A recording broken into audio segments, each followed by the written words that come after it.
All right, we are live. Let's do this.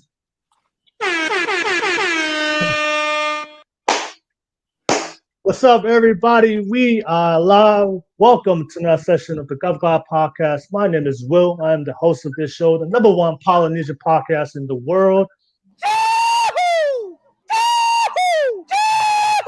Oh, wow, let's get it on. What's up, everybody? Thank you so much for tuning in. We have a great show for you guys. As you guys can see, we have a full panel of guests, and we have a great topic of discussion that we're going to discuss tonight. Thank you so much. Uh, Everybody out there that's tuning in for the very first time, thank you so much. And all of my subscribers out there, people to follow support my channel, people that always view my shows every single week. Thank you so much for the love and support. If you guys already know what to do, if you support the content, press and smash that like and subscribe button real quick. All right, no worries, no worries. Thank you so much. Don't forget, this is I do have a disclaimer out there for everybody out there under the age of 18. This content is not suitable for the children under the age of 18 without adult supervision. Please be advised. Please be advised. Just let everybody know real quick. We're going to have some discussions real quick regarding intersexual dynamics. Just want to let everybody know if you need supervision. Don't forget, we do have the live chat. So we got the live chat going. So let's definitely get the live chat going. Post your comments, feedbacks, and your comments every single week that you guys always post in the live chat on the topics that we're going to discuss. So thank you so much for all your feedback. I really appreciate that and adding to the conversation. Don't forget, this is a live show. So again, for the very first time, and you are not familiar with my podcast and my live show, I always invite people to come on and be part of the conversation. So we have a topic that we're going to discuss tonight.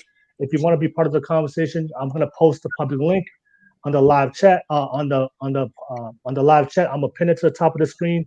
All you have to do is click on that link and be part of the conversation. You must have video.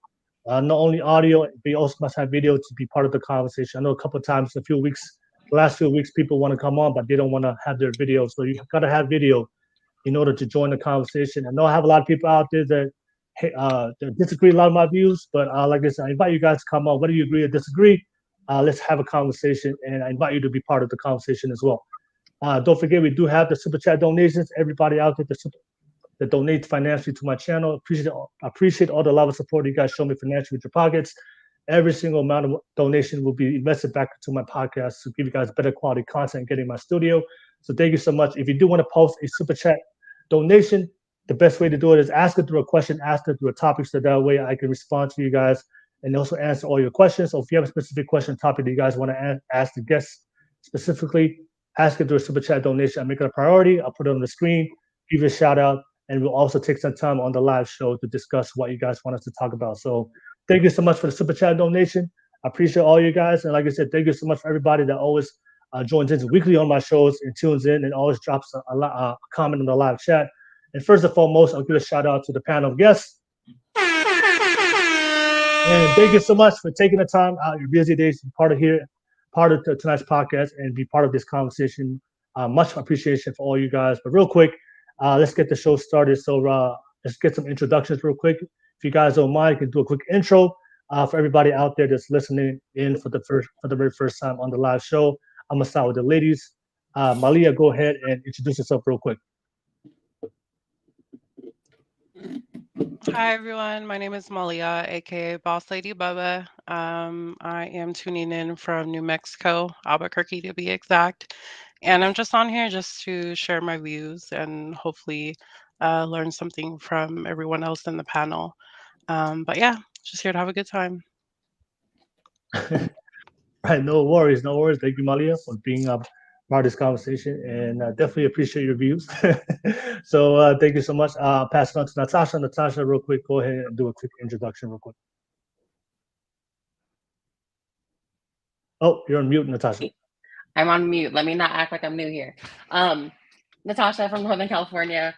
I'm a repeat panel attendant, so I'm always excited to come on and listen to everyone's perspective and learn new things. So,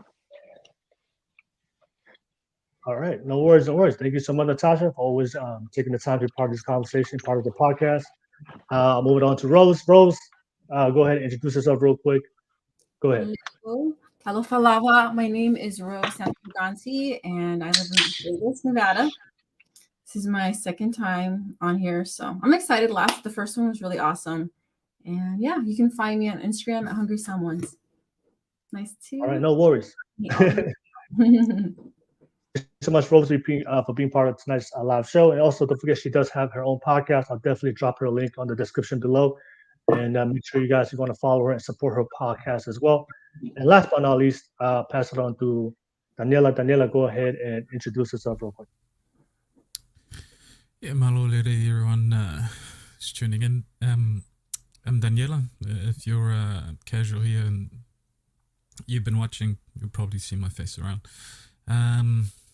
I'm currently tuning in from New Zealand in the South Pacific, and I look forward to this conversation. This is one that is usually taboo in the culture. Not many of us tend to talk about anything sexual in nature, but it's one that we need to have a conversation about. A healthy one, rather. So yeah, looking forward to it. All right, no worries. All right, thank you for all my guests. Thank you for quick introductions, everybody out there and people on this live right now that's currently on the viewership. Thank you so much for tuning in. We're definitely gonna go right into it. So the topic for tonight's show will be intersexual dynamics, male nature versus female nature. So just gonna give a quick, let me build up the topic real quick for everybody out there before I ask the guests to express their views of what they think about. So as you guys know, if you guys watch my podcast on Wednesday, obviously you guys know I do a relationship podcast. I usually do on the weekends, where we talk about dating, sex, and relationships. So one of the things that I've seen a lot of times in our discussions on that podcast is where there's a lot of confusion or there's a lot of disagreement between men and women is the lack of understanding of intersexual dynamics between men and women, of how men and women are different, and how we see things, how we view things, especially when it comes to relationships, especially when it comes to attraction. So a lot of times when when we have these conversations, especially not only on the podcast, but also in on social media, but in the real world. But one thing I do realize, generally speaking, when I talk to men and women, is they don't have a full understanding of intersexual dynamics between men and women. So so that's what we're gonna talk about today. I think it is important for men and women to, if you guys are gonna go into the dating sexual marketplace and find and attract a good partner, I think it's good to know the differences between men and women, how men view things, how men see things. Also, for the same respect for how women see things, how women view and see things. And oftentimes, a lot of times, when I do notice when we have these type of conversations, oftentimes for both parties, a lot of times men and women are not comfortable being honest without the intentions of what we really want. And I think sometimes that also affects how we deal with people, especially when we deal in relationships, when we can't really be upfront of what we really want, especially what attracts us, sexually. So, and that's the whole purpose of this podcast. I just wanted to bring up some things, some topics that's often being discussed. And the great thing about this podcast, we have some guys on here, we have some women on here. I'm gonna bring up these things, these dynamics between intersexual relationships between men and women. And I just want gonna have a discussion. I want the honest truth. If this is how, these are things I see a lot of people talk about, but also has been kind of been proven by science as well. So it'll be interesting to see what everybody's their viewpoint on these topics.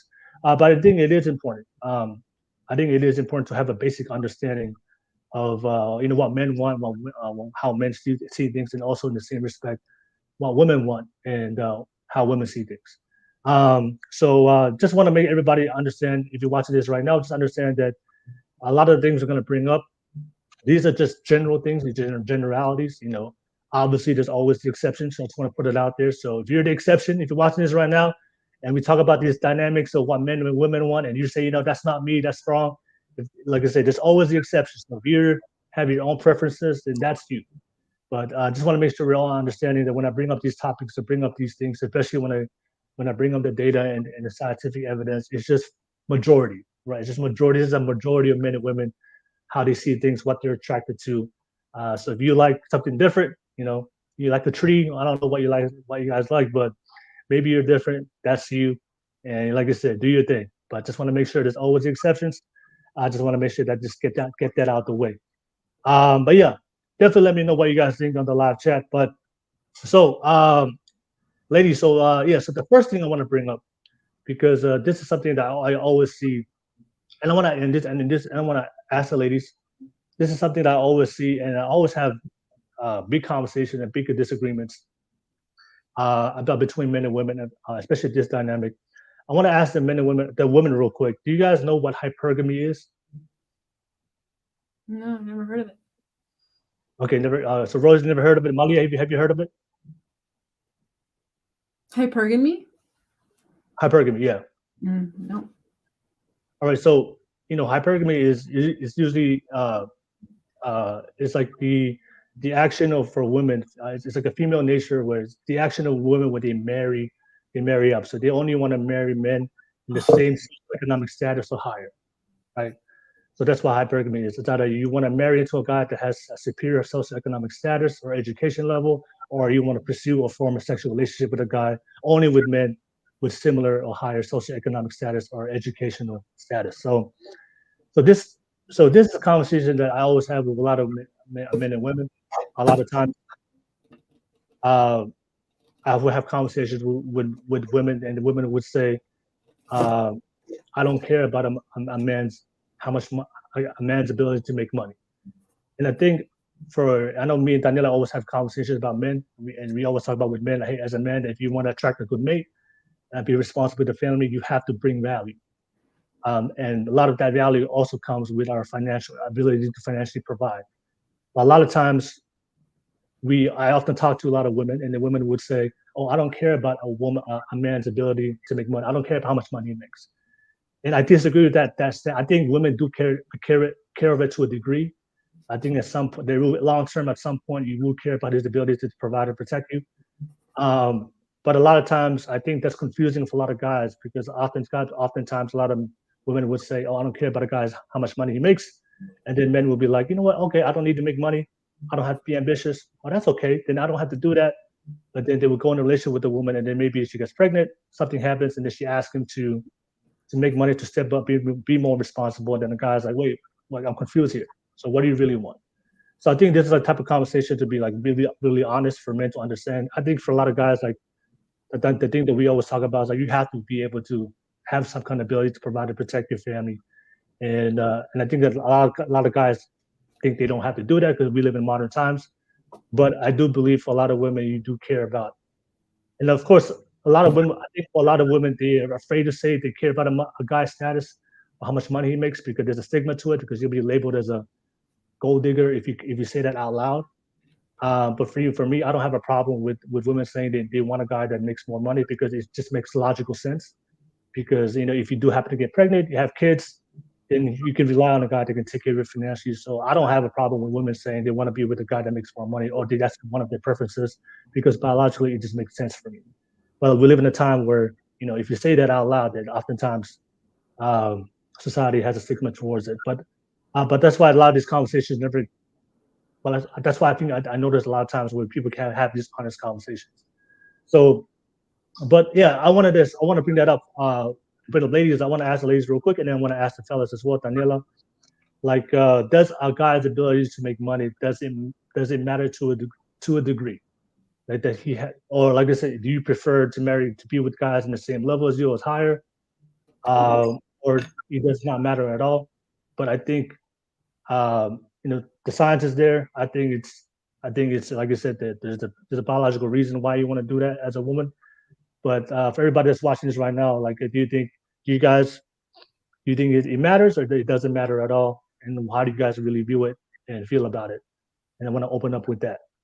I'll start with you, Rose. What do you think about that? As far as like, does a guy, how much money he makes, does it matter to a degree for women? For me, it matters. It really, really matters. I feel like a man, I'm very traditional, so I've always liked men to, I like the idea of being taken care of only because I want kids. So having the ability to be able to stay at home and have kids and take care of kids is very important. In order to do that, I would need someone to make a lot of money because they would have to be able to make more money than I would, especially now because I make a lot of money. I would need someone to make more money to be able to take care of me so that I can take care of the kids. So Okay. that matters to me. Yeah. All right. So when you navigate through the dating market, if the guy is not making equal or higher than you, then like he probably is not the type of guy that you're looking for. In the dating market, I don't date, so it's not really. I don't know. I'm not. I don't date guys, so it's really kind of hard for me to answer. Oh, I mean, as far as like attraction. So if there's a guy out there, Attraction, yeah. guys that don't have the ability to meet you financially at the same level or higher, those guys, those are usually the type of guys like you're not attracted to those guys. No, honestly, I smell money from a mile away. So, and I would have to. The first for me, attraction is definitely like success, ambition. You know, an entrepreneur mind, because with that comes stability, maturity, responsibility, reliability. There's a lot of really great traits that come with a successful man, traits that I really find attractive. So yeah, first off, it would definitely, number one is success, because the thing that turns me off the most is person who's lazy. And so for me, that would be like a guy that doesn't really work hard, is not ambitious enough to have his own business or whatnot. So yeah, like the number one turn on for me would be a successful man. Okay. Because it's a very confident man. For me, yeah. I think it Rose. Let me pass it to Natasha. Natasha, what do you think? Does a man money, does it matter to a degree, or is it true that what women say, I don't really care about his money? Is that true, or there's what do you think? My answer will never waver from that first time that you asked me that question. And that is that it doesn't, to me personally, I'm not someone that is going to not date someone because he doesn't make a specific amount of money. And again, for me, I come from a background where my parents, everything was shared responsibility. And so for me, I've learned through this experience and being on the podcast that the men like prefer to absorb that responsibility entirely. So by short answer, no. If you're hanging out on mom's couch and not, ambitious or motivated, then like that's an issue. But if you're working a retail job and you're focused on like building something out of that, then I'm not mad at that. I'm not gonna make someone feel less than me or deny someone because they're not making a 6-figure salary or whatever. So Okay. Yeah. Well, when I say income, I'm not making like a specific number, but I'm just saying is like it's the same level as you. So like we said, share responsibility. So for you to be comfortable with the man, to be a man, to be attracted to him, to choose him, would that share responsibility be 50-50 for you? What's the comfort level for you? 50-50? it's whatever it needs to be. Like for me, as long as you are handling your own responsibility, like if you're working and taking care of yours, then like I'm not gonna, like I don't have like a scale that says you have to be 50% of, it's whatever. To me, it's whatever works for the both of us. So Okay. All right. No worries. No worries. Thank you, sharing that, Natasha. Definitely come back to that. But I'll pass it on to Malia. Malia, what do you think about the notion that a lot of women, a man's success or financial ability to provide is really crucial to a degree.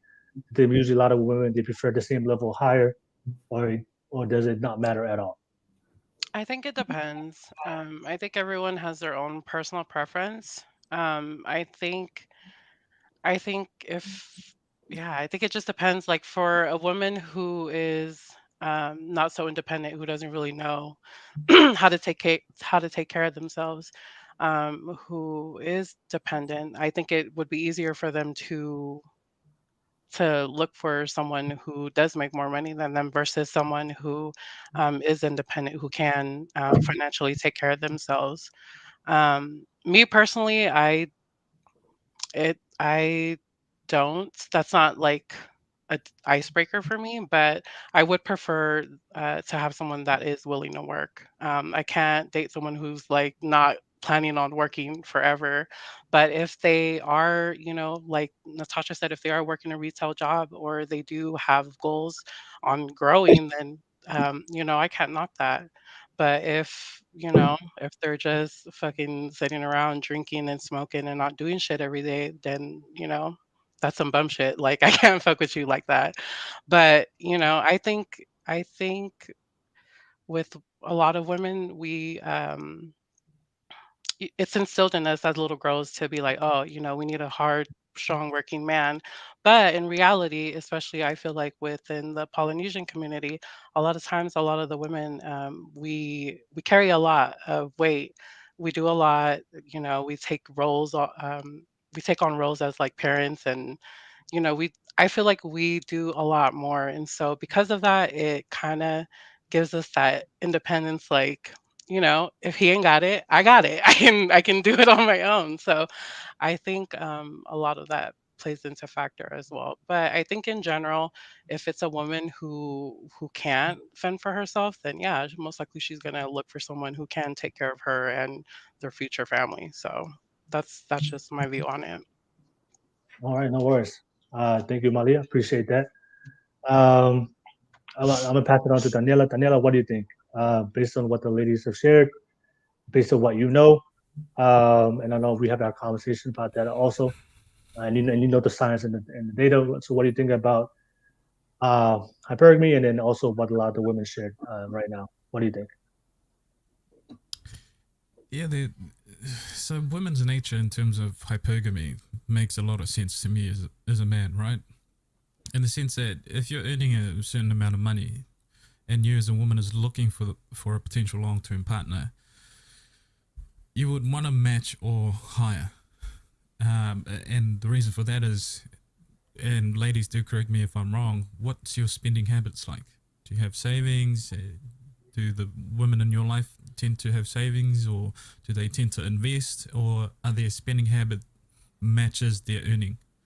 Right? So in that sense, women are entitled to their own money. So the reason why it makes sense to me is most men who earn that much, especially when we're talking about six-figure or higher, we tend to put money away, put it into saving, investment, and that sort of stuff, in the sense of either we have children or emergency. So in saying that, yeah, it makes sense, right? It just makes sense. And I think there's a lot of argument, especially from our side as males, that why the women look for high earners or potential high earners, because it makes sense. Doesn't even, not even going towards childbirth and whatnot. What if you, what if there was a emergency? Your car broke down. You need to fix something. You need to be able to handle those bills, or say you need to move out in the next 2 weeks, next 3 weeks. You need to have the financial capital in order for that to happen. But in terms of what the ladies are saying in the panel, I mean, that's personal preference. But the only thing from my end is that consider the attributes and the values that come with a high earner or a potential high earner. Because that's the key. It's not so much about the dollar value. It's what that said person have done in order to get to the dollar value that they currently have. And majority of those qualities are really good qualities for a man to have. A lazy bum who sits at home and drink all day or hangs out with his boys every weekend is probably not going to earn more than 5-figure a year. And that may be fine for his own lifestyle, but what happens when he's in a relationship? What happens when he needs to move you and potentially your child out of mummy and daddy's couch? You know, those things are to be considered, especially if we look at inflation right now. This is what majority of men who are high earners, they look at the financial market. They keep a track of that.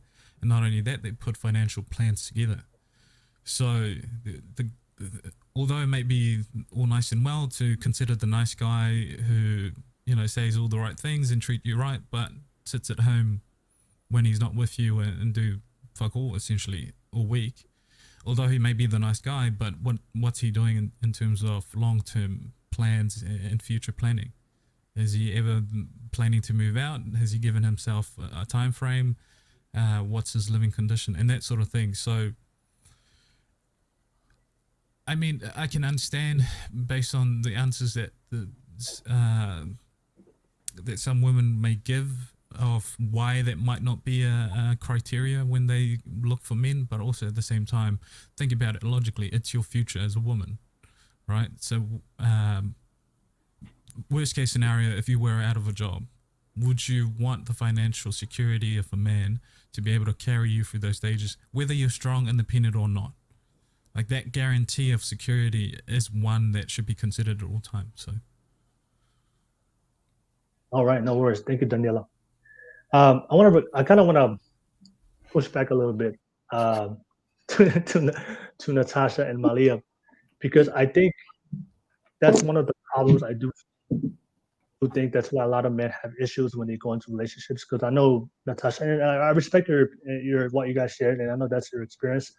But the feedback I do get a lot of men, and from women as well, is a lot of times a man will go into a relationship with a woman and they would say exactly what you said. I don't care, but whatever you make, that's fine. We will make it happen, and I'll still love you. But then, but like I said, there's something about called life. Babies, bills, financial responsibilities, and a lot of times when those things happen, and then the women will naturally look to the man to step up his role or have a more responsibility to carry that burden of performance, to carry that financial burden. A lot of times, if the man is not prepared for that role and you accepted him as that, then that can cause a lot of conflicts and issues in the relationship. So one thing that you said, Natasha, was like the shared responsibility doesn't matter for you.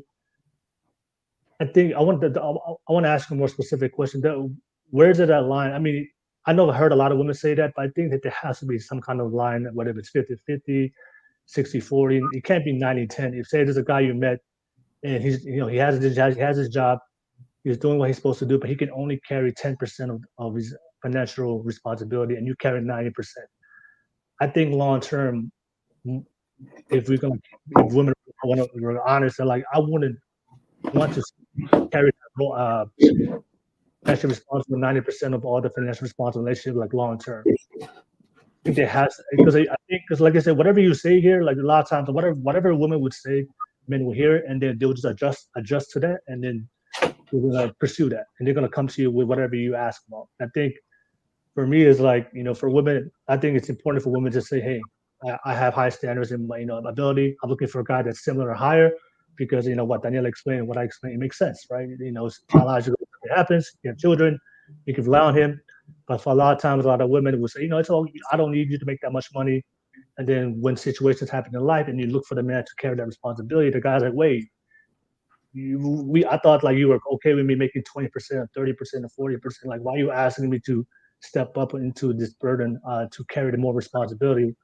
And then that can cause a lot of issues. But I want to push back to you is like, there has to be some kind of line, because I think a lot of times women wouldn't draw a line, and let it be open. But I think there has to be some comfort. Like, for most women I talk to, it's 50-50.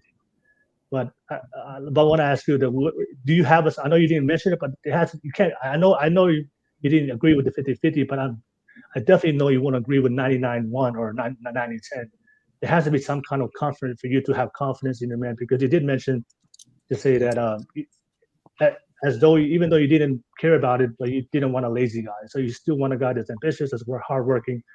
And usually when I hear women who say that, I think you still care about his ability to provide and protect. So like, is there a specific comfort level? If it's 50-50, it's not 90-10. Because like I said, I'm just asking this question because a lot of guys, I heard this from a lot of guys that have gone into a relationship with women. Women say, I don't care. I'll love you, whatever you add. I'm content, whatever you have. But then something happens down the line, long term, and they ask for more responsibility of him to step up a little bit more, then it causes issues. But if you marry a guy that has higher status, you will never have to worry about that conversation because he's already doing this thing already. But then if you're with a guy that's lower, if something happens, you have to have that conversation, and if the guys want to step up, great. But for a lot of guys, if they're not really into that role and they didn't have that ambition for their life, and you ask them to step up to that level of expectation and ambition, that might cause a lot of conflict. So like for you, like, obviously you can't do 90-10, but maybe you could do 90-10. I don't know. Let me ask you. So a couple different things. In terms of not like initially giving a percentage, like after listening to Taniela and then what you just said, like that obviously makes me rethink things, right? So like for example, in the beginning, like if I was to like meet a guy that was like, you know, we're gonna use retail as the example, and let's say that he's like he works at Target and he's like a cashier, but his goal is to work his way up to becoming an executive in the store. To me, that ambition is inspiring. Like I'm okay with that. However, if we're 7 years in and we're still in that same spot and he's complacent, then like that becomes an issue for me. But not only is it an issue in terms of like his situation, but then for me, I also take the time to reflect and think like, okay, well, where am I lacking that's not keeping him like motivated or inspired? Because I'm very much a person of I feel like in order for if you're seeing complacency in your partner, it's your responsibility. It's a part of your job description to check in and like say like, hey, what's going on? Like, you know, or see what the issue is. And I have to appreciate what Taniela said when he said the whole concept of the guarantee of security. I think that there's the stigma around women, you know, looking for, or women that, you know, are hypergamous, I guess, that it's like, oh, they're gold diggers or this and they're that. So I, you know, and listening to what you guys are saying, that for me, again, it makes me more understand the concept of like men and women going back to like their biology of like what they're supposed to do and like how they handle things. So that I received that. But again, I think for me, just because of the household that I was raised in,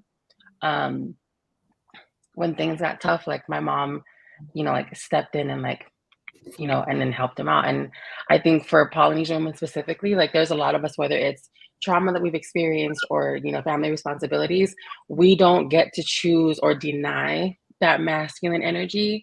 And so I was raised by women, my mom, my aunt, and my grandma, you know, and they carry their families on their backs. And so for me, naturally, like I adapted that same energy, but like through this and being on this podcast, like I'm learning to scale back and be more demanding about making sure that my femininity stays ahead of anything else in me. But yeah, anyways, short answer, I would say 60-40 probably. I mean, again, it's like one of those things where it's all like, it depends on the time. Like if we're like, for example, like one of my uncles, he's a seasonal worker, he does construction.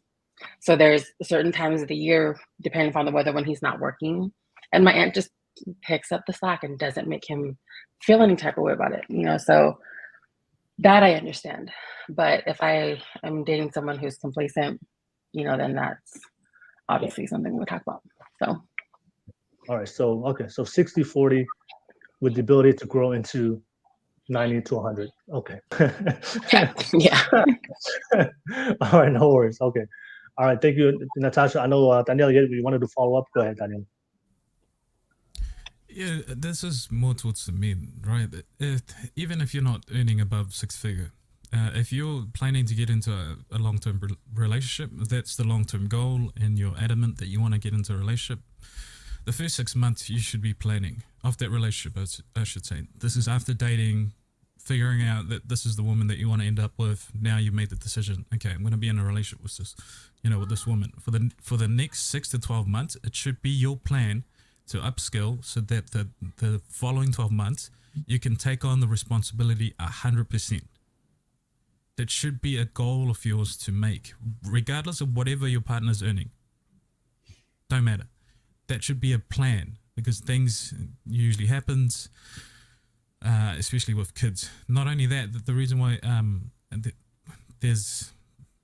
put a lot of emphasis on the men is that you do not want to give your children a skewed view on what your responsibility is, especially if you have boys.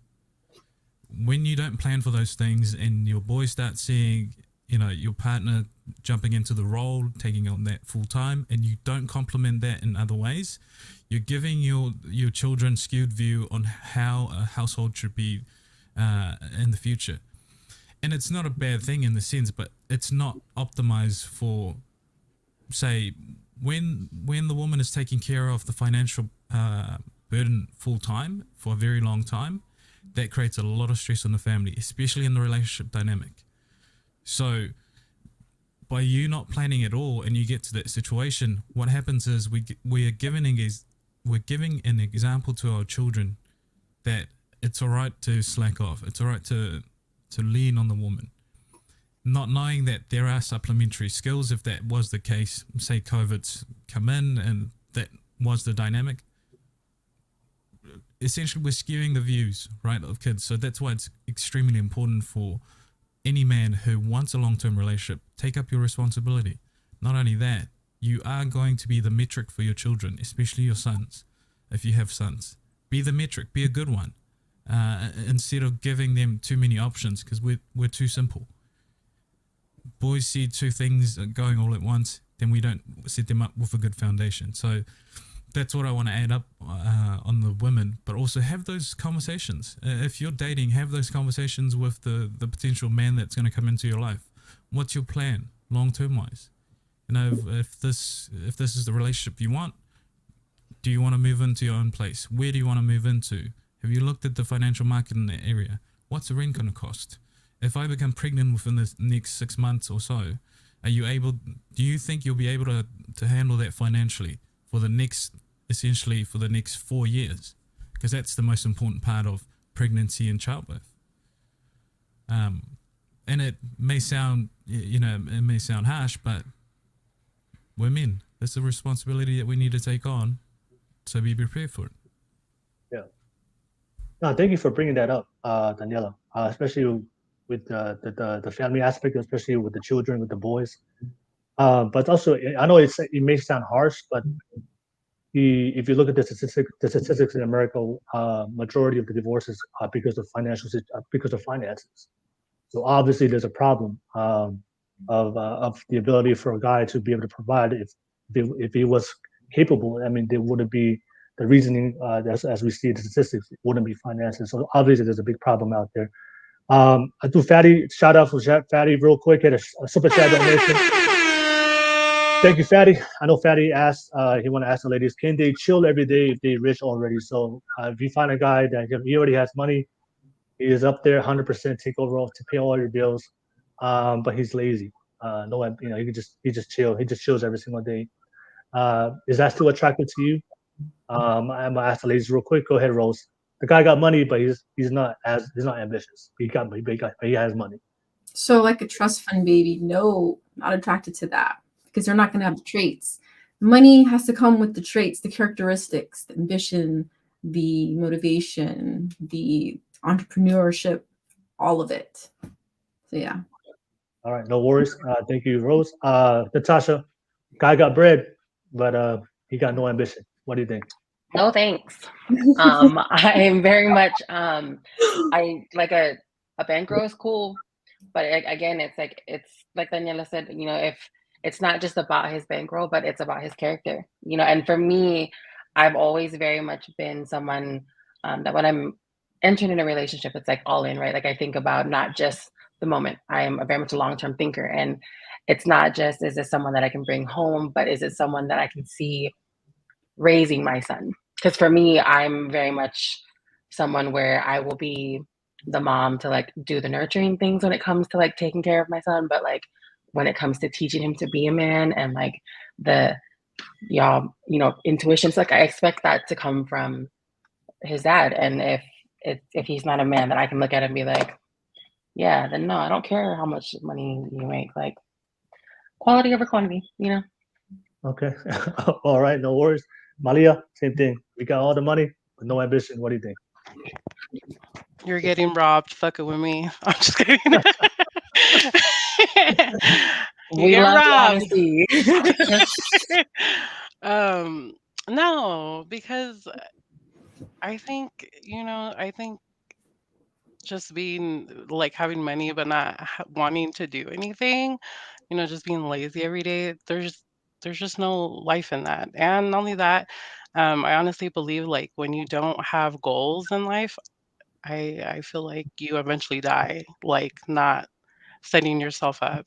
Um, and then I just wanted to follow up on what Natasha and Taniela was saying, especially what Taniela was saying, as far as like, being a role model for sons.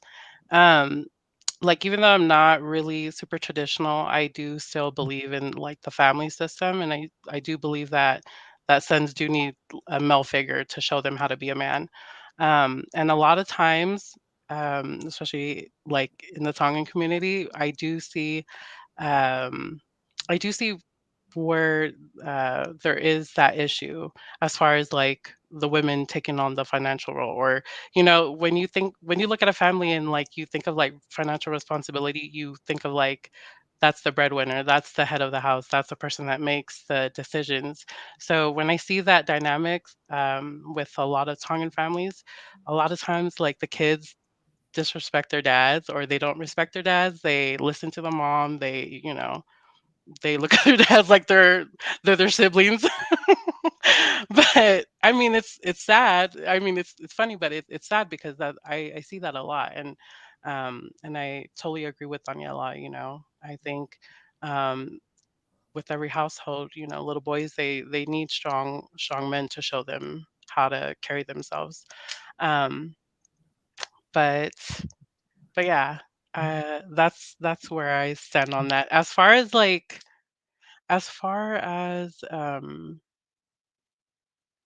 far as, like, the percentage, I think if a guy is, like, going through something, like, going through a tough time, it's okay to take a break and, let your partner pick up the slack, but it can't be like that 100% of the time, or even, 80% of the time. I think 50-50 is where the line is drawn. And I think, when you get into a relationship, you want to look for someone that you can depend on in case, shit goes bad, in case, you're not able to financially support yourself. I think just having the peace of mind, knowing that if I'm out of work for a couple months, or if I decide I want to have a kid, like I know I can depend on my husband. I know he can take care of us financially, and that's something that I did look for. At first I didn't care, but the fact that my husband did show that, oh, I can take care of us. That's that's what you know that's what pretty much carried our relationship. If I didn't see that ambition, or if I didn't see that potential, then no, it wouldn't work out. All right, no worries. All right, yeah, thank you for sharing that, Malia. Um, I, I, I want to. There was something that I think Natasha said. I think that's really important because I do hear this from a lot of, especially women, but also Pacific Islander women who they saw their mom be the primary breadwinner. They brought in the bread, and they see that, and they're like, oh, you know what, my mom did it, but I should be able to do it. I think sometimes a lot of women, if you see women who are very successful because they had to be, because of life, because of a certain situation, I think there's a difference between being the breadwinner because you had to, because of life, or being a preference. And I think sometimes when I talk to women who work there, who, because like I said, when I know single women right now that had to step into that role. Obviously, there's hats off to them. They had to step in, took care of their kids, took care of their family. They had to do what they had to do. But if you had to ask them, if that was what they preferred, they would say, honestly, no. Like I had to do it because I wanted to, but if I had an option, I would prefer to, be with a guy that we can share the responsibility, or he can take care of me, so I don't have to work through my pregnancy. I don't have to, be the responsible one for all the kids and for the male role and the female role. So I think sometimes a lot of women, especially younger women, they get confused when they see their mom's go, or their grandma, or the aunt, whoever figure in your family, and they think, oh, if she can do it, I could do it. But I think biology has a big aspect for a lot of women. I think for a lot of women, the stress that comes with handling all that responsibility and be able to control all your emotions and be the one to support everybody, be relied on. I think, personally, I believe like biologically, a man is created better to handle that. I think if you put that too much on yourself as a woman, I think that can cause a lot of issues. I think that's why the dynamic of being in a healthy relationship, where the man can be the bedrock, and then the woman can bring that the feminine energy. But a lot of times, I do hear that from a lot of women. Oh, my mom did it, my auntie did it, and they think that's what they do. But then when they go through it themselves personally, they're like, oh wow, this is a lot harder than I thought. When it was a better option just to find a healthy partner that you can share that responsibility. So yeah, that's something I just noticed a lot of times, that I think as women, you have the ability to do it, but I think for a lot of times, if you were given the option, I think what most women would choose to be with a guy that can handle that responsibility. All right, I see Simone King on the live chat. Thank you so much, Simone King. Hey, what's up? What's up, everybody? Simone King, man, you already know, man. If you want to jump on, public link. Oh, I gotta drop that public link on the live chat. I'm sorry. So I'm gonna drop it off right now, real quick, for you guys. And if you guys want to be part of the conversation, you can just click on that link and just jump on. But yeah, anyway, before I move on to the next topic, any last thoughts about when it comes to this topic? Marrying the same status or higher. Anybody want to end your last thoughts real quick? You're good? Okay, cool. All right, so we're gonna move on to the next one. So we did the women. The women are more attracted to guys who make higher socioeconomic status. I want to reverse it to the men and what men are looking for. And I know oftentimes when you talk to a lot of women, they think that it's the things that we look for is similar. But for men, it's kind of opposite. We're not attracted to a woman's ability to take care of us financially. We don't look to date up like you guys. Women date up, but for men we date down. And what men are more attracted to is a woman's the characteristics that primarily men are attracted to is youth and fertility. So a lot of times, I know when I bring up this conversation, a lot of times it's like there's a lot of disagreement, and for a lot of men, it's like, look, you can do whatever you want to do as a woman, be ambitious, be the breadwinner, make a lot of money, you can build a career. But for a lot of men, that does not increase your value in the sexual marketplace with the type of partner I'm looking for. For men, it's like we just want a woman that we can have children with, and we just want a woman that's youthful and attractive for us, because, like I said, sex is a big part of what we do as men, what we're attracted to. So I know a lot of times when women hear this, they're like, it's confusing, and we get a lot of hate from a lot of women when we say this out loud. But like I said, we're different. Women look for guys with socioeconomic ability to take care of them financially, but for men, they just care about a woman's ability, is their youth and their fertility. So I'm gonna start with Taniela as being with the guys, and I'll pass it on to the ladies, and then we can hear what everybody thinks. So Taniela, what's your thoughts about the reverse aspect that women look for certain things, which is a man's ability to take care of her financially and his educational, intelligence status, socioeconomic status. But for us, it's totally opposite. We just want feminine, youthful, fertile women. Yeah, that's accurate. But it makes sense because majority of us men, if we're talking about heterosexual men, one of our primary level of attraction is fertility. So a woman that has the biological marker to have children, right? So, and so I think I reference it in a couple of podcasts, the wide hips, the big breast. That's usually tend to be the biological marker of either a fertile woman or a woman that can breastfeed their children with ease, right? It's now sort of changed because now we're woke and we put definition to almost everything and anything now, and we call them IG models and stuff like that. Hence why they also do it, because they know that's what men are physically attracted to. But yeah, the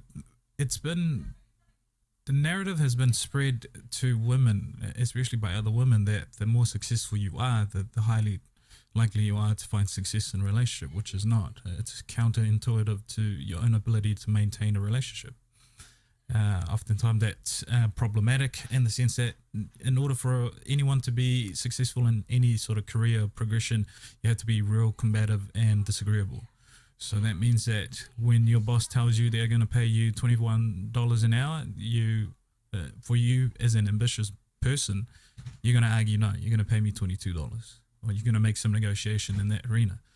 So those qualities don't usually have an on and off button, right? So when that comes to a relationship, when there are certain compromises that needs to happen in the relationship, those aren't often made because you're out to look after yourself first, and that's what we hear from a lot of women that we've had in the podcast. It's you either do it my way or the highway sort of thing, which is the completely opposite of what relationships are. relationships are all about compromises, and what attracts men, majority of men to women, is that the ability to have a negotiation with you in terms of compromises, and you agreeing with that, or at least providing some perspective of why you want to compromise a certain way. So just to add on to that, your earning potential is also somewhat of a red flag, in the sense that if you're earning, say, 6-figure and higher, there's a possibility or likelihood that the relationship's going to consist of arguments all the time. That you'll be combative. There's no ability to negotiate. You'll disagree with majority of the decisions that I make, and there's a level of competition brought in, right? Whether that's the truth or not, it is, because men experience that throughout their working career and their working life. That usually tends to be the trend. So therefore, when we see it in our women, we want to keep away from that, because at the end of the day, when all things happen and the chaos of the world ends, we want to come home to a woman that we can just bury our face into their breast and turn it off for however long it is to carry on. So yeah, I think there is no confusion. There's more of a delusion. I think women know deep down what men are attracted to, and what makes a certain relationship work. It's just that there's too many narrative now of successful women teaching other women to have a successful career, but not also giving the other side of that coin of, this is what I had to sacrifice in order to get that career. So it's up to you to choose which one would you rather sacrifice, and here's the benefits of both sides in that sense. All right. Thank you, Taniela, for sharing that. Appreciate that. Let me pass to the ladies. Ladies, what do you think? I know, like I said, this is often a controversial issue when it comes to a lot of women today. When men talk about what they look for, when it's not similar, especially if it's a woman that's higher in the socioeconomic ladder. But like I said, we see things differently. So like I said, I'm gonna start with you guys. How do you guys feel about it? Do you agree or disagree, or what's your viewpoint? That men, we just want feminine, youthful, fertile women. Let me start with you, Rose. What do you think? I think he's right on point. It's true. It's just how it's always been. Yeah. You often see, I know. You often see a lot of your successful friends. They fail to understand that, because a lot of times when I talk to women who are very career oriented and make a lot of money, they think, "Oh, I make a lot of money. Why isn't a man attracted to my success?" Not understanding the intersexual dynamic, that we don't look for the same things. So do you often see that confusion with your successful friends? The more successful they are, like they struggle with finding a mate. They do, but they understand that their success has nothing to do with like finding someone. As far as like when I say nothing to do, like they understand that that's not something men care about. They don't care about that. So I keep telling them, you need to just be more feminine, because they're not as feminine because they're so successful. You're going to have more of those masculine traits. So yeah, it's tough for them. It's really tough, actually, for independent, successful women in the dating world to find love. Unfortunately. All right, no worries. Thank you for sharing that, Rose. Let me pass you to Natasha. Natasha, what's your thoughts about men just want youthful and fertile women? I have always been someone that felt like men will always gravitate towards women who are like domesticated. So like for me, like I feel like in this day and age, the younger generations are very much about like, why do I need to cook if he can do it? He can make his own eggs. He can get up and make his own coffee. So I don't need to do it. And so it's like, I feel like when you have a girl that does that, that's her energy. And then when her boyfriend or husband steps out on her and she doesn't understand why, like it's because because that's just, again, how I feel like that's the relationship. Like if my parents, like my mom would get up in the morning and like my dad would have his breakfast, coffee, whatever. And I grew up watching that. Even though he was the breadwinner, she still did her part to like take care of him. She made dinner, she made his lunches, did breakfast, whatever. And so for me growing up, and even as an adult, like I've always prided myself in the fact that I do cook and clean, and like I do laundry, and I don't think that that makes me weak. I don't think that that makes me less, than the next woman over that doesn't do any of that for her man. But like, I genuinely feel like that's like I'm very old school in that regard, where I feel like if you take care of every aspect of the home front for him, you never have to worry about him going anywhere. And in the event that he does step out on you and you cover all your bases, and that just means that your vetting tactic wasn't as good as it should have been. So yeah, that's how I feel. I know worries. All right, thank you, Natasha. And Malia, what do you think about the men just want youthful and beautiful women and fertile women? I agree with Taniela. I do agree that a lot of men do look for that. But as far as like, men not wanting to date up or um, not wanting to date a woman that, makes a lot of money, I don't agree with that. I think it takes a very strong and confident man to be with an independent woman like that because a lot of times if a woman does make more or if she is more successful than him, a lot of times that hurts their ego. And men have a lot of pride and they have big egos. So when women hurt that, it kind of makes them insecure. And a lot of times, I do feel like men are timid around successful women. So um, I think it just depends because some men like that. They like they like being told what to do. They like having a woman lead them. So I think it just depends on what kind of relationship you're looking for and what dynamic you're trying to set up for yourself. So I think it just depends um, on the preference. And then Natasha was saying something. Um, but I just forgot. But anyways, um, that's really my outlook on that. I think it just depends. But as far as being gorgeous and like looking the part, of course, every man like every man they get it. They're attracted to like every fucking woman. They look at every woman, and that's just in their nature. But as far as the characteristics of the woman, I think it just depends on that man and what they're willing to accept. Okay, all right, no worries. I want to ask Daniela's response to Malia's disagreement because when what you just said right now, it's often just what a lot of women would say when they disagree with why a lot of successful men or men who don't want to date women who are very successful. That's usually their response. That guy is not confident. They're insecure. Obviously, there's men like that. So let's just put it out there.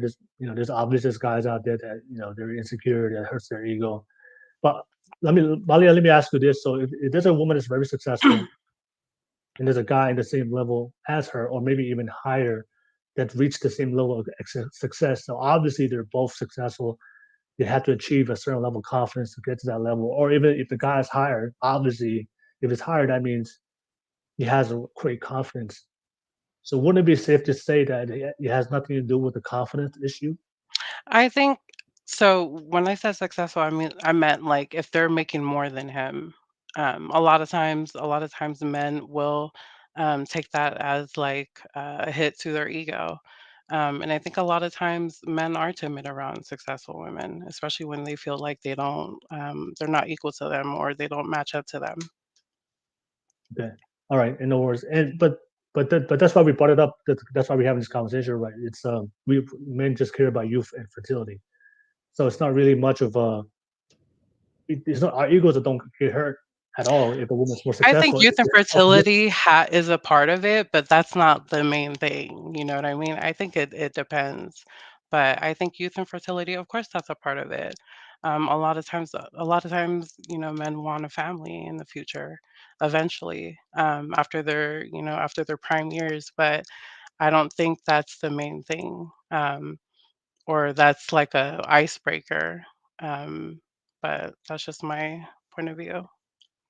No, well, pretty much what I'm saying is like there's no insecurity. Like even if say there's a woman right now that's a millionaire, right? Obviously, I'm not a millionaire. There's a woman right now that's a millionaire. If I look at her, I don't get my ego, or I don't feel insecure. Or I don't. My ego is not hurt if I want to pursue her. It's just I'm just not attracted to that type of woman. So it has nothing to do with my ego. It has nothing to do with my confidence level as a man. Even if I'm lower socioeconomically, I just look at her and be like, oh, props to her. She's a millionaire. I respect that. She's a self-made millionaire. Congrats. But because I like feminine women, because I like women who have children, and I like women who are more youthful, and there's a lot of options like that. You know, in the dating market, where it's regulated, we have so many options. I'm just gonna go with the more feminine, youthful, beautiful for the woman. It has my ego is not hurt, my confidence level is not hurt. You see, so it just comes down to that. So it has nothing to do with ego. It just does that make sense to you? Because oftentimes that's what I do hear from a lot of women is if the guy that's lower doesn't want to date a woman that's making higher, it's because of ego or lack of confidence. And for what a lot of men are saying is like, no, we have the confidence, like we're secure with ourselves. It's just we have our preferences. It's just a preference. It's a preference issue, not a insecurity, confident or ego issue. I have a question. Okay. Go ahead, Natasha. So looking for your opinion. Let's say that you meet a girl at the bar. She doesn't tell you her occupation. You guys go on a few dates and like it never comes up. So you guys are a month and a half of like dating. You obviously develop feelings, as has she, and you find out at that point that she is a millionaire. Let's just say that. Does that change your desire to still want to pursue her? Or is that just viewed as like a bonus? Okay, Taniela, you wanna respond and answer a question? And I know you have a question. We'll ask. We can let you ask about after this. So a millionaire or Well, she's just super successful. Yeah, like she's got a career, she's established, but like she, prior to you knowing her occupation and her financial situation, she displayed all the femininity, like all of the attributes that would attract you to her organically, minus the financial stability and stuff. Like, does that change, like how, like, does it change how you feel about her? Does it change how you feel, or like, do you continue to pursue her? And it'll change the way I plan for that relationship. Then there'll be a bit of negotiation. So before I can get to an answer, I want to ask this question. What's the basic indicator that a man's losing interest in you in a relationship? For me personally? Or like, what do I think is in general? Like the most basic indicator he's losing interest in a relationship. I would say communication. Or like just the interaction. Or frequency of sex? Oh, that's a good one too. Yeah. Okay, so with a super successful woman, how often do you think you have time for sex? So there's two dynamics there, right? So as a super successful woman, you're not going to have a lot of time to have sex. Right. As a man, that's essentially what I am seeking by gaining access to relationship. There's a bigger issue in that sense, is that women tend to pair bond a lot better through sex and orgasm, right? So that's why those dynamics, when you find a super successful woman, it's not so much ego or pride. It's just, I can't gauge whether you're going to bond to me a lot better, or that your time would be invested more in your career than investing in me. And for a woman to invest in a career for as long as she has to in order to be successful, a man is second priority, and you will always be second priority, especially if you do not match her. And you can correct me or not, if you don't match her earning potential or lower, right? So, I mean, probably there are rare occasions where men and women have made that relationship work, but also at the same time, this is why sex is such an important topic that we need to talk about, especially for men. The advice for men is that learn how to have sex, especially with your woman. Why? Because that makes her bond to you better. Not only that, why would you want to have shitty sex, right? But in that saying, there's a bigger dynamic in terms of biology, is that by you being successful, you don't have a lot of time for the main thing that I'm looking for in a relationship. And not only that, you don't have a lot of time to bond to me through that interaction.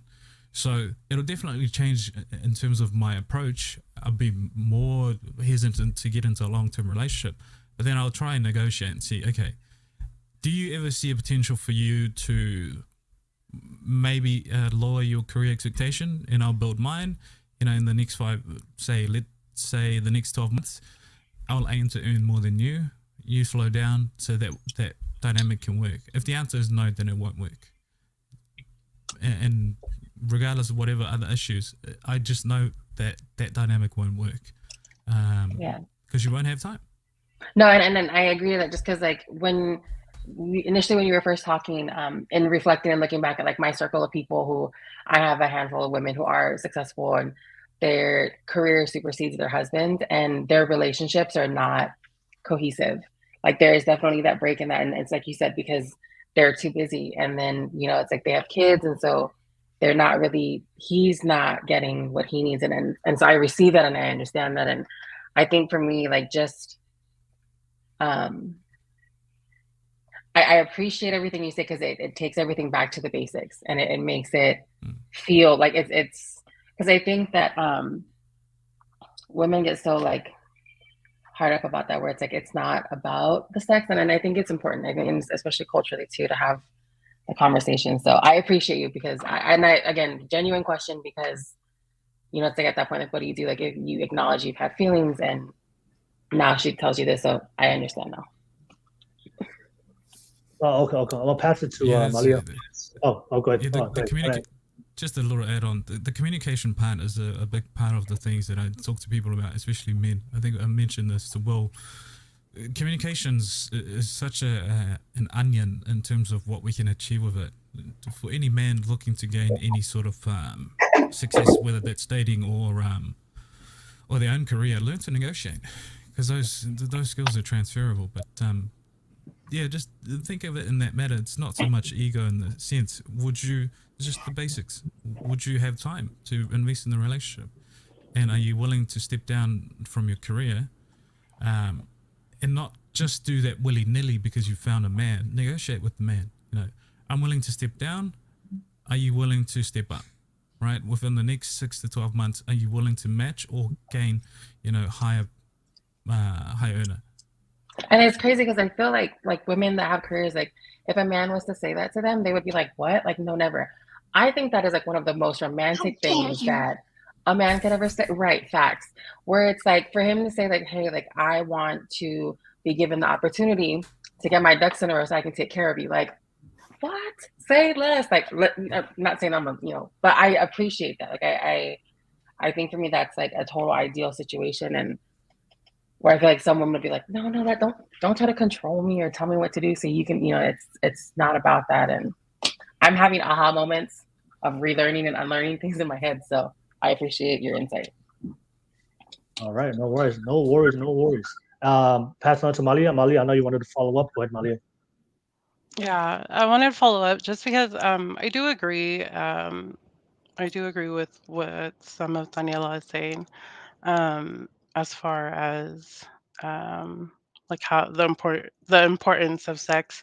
But before I get into that, I did want to say, like, as far as like being successful, like I understand that men that they look for, they look for a woman who is feminine, and that's why like I felt like when I got into a relationship, I did change a lot. I submitted to my husband and I let him know that he's the boss every day. But, it's like shit like that that like makes me attractive to him, is the fact that I can like be a woman. I can play my part and make him feel like the king that he is. But as far as like what Daniela was going on with like the importance about sex, I feel um that topic of conversation lacks a lot in our community. And I think a lot of times people look at sex like, oh, it's just to reproduce, which it isn't. It is to also feel pleasure as well, which is why I am thinking about. I'm really trying to get into like the sex toy industry because I feel like, sex toys, they bring a lot into a relationship, and no one talks about it. Like no one talks about it at all. Everyone is so shy and like, very embarrassed about it. But it's something natural, and I encourage like every couple to, try shit out, try different stuff. You never know what you might like, and it could always it could always bring like playfulness into the relationship. And I just encourage everyone to have great sex and to be willing to find out new discoveries. So yeah, if you guys are going to support me,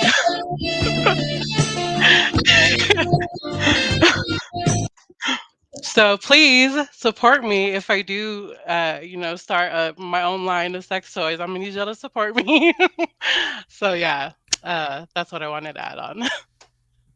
No worries, no worries, no worries. Yeah, Malia, Malia, there's only one place you can talk about that, right? Only one place you can talk about it. You know where that place is? Over here. Yes. The world's best podcast. Yeah. But you have something to say? Go ahead. Yeah, just with the sex toys, don't invest in them right away. For the ladies, teach your men how to have sex with you, right? And for the men, have the humility to learn. If you don't know much about sex and you haven't been around the block, do take the time to learn. Why? Because it creates such a beautiful dynamic in terms of when you have pleasurable sex for both parties.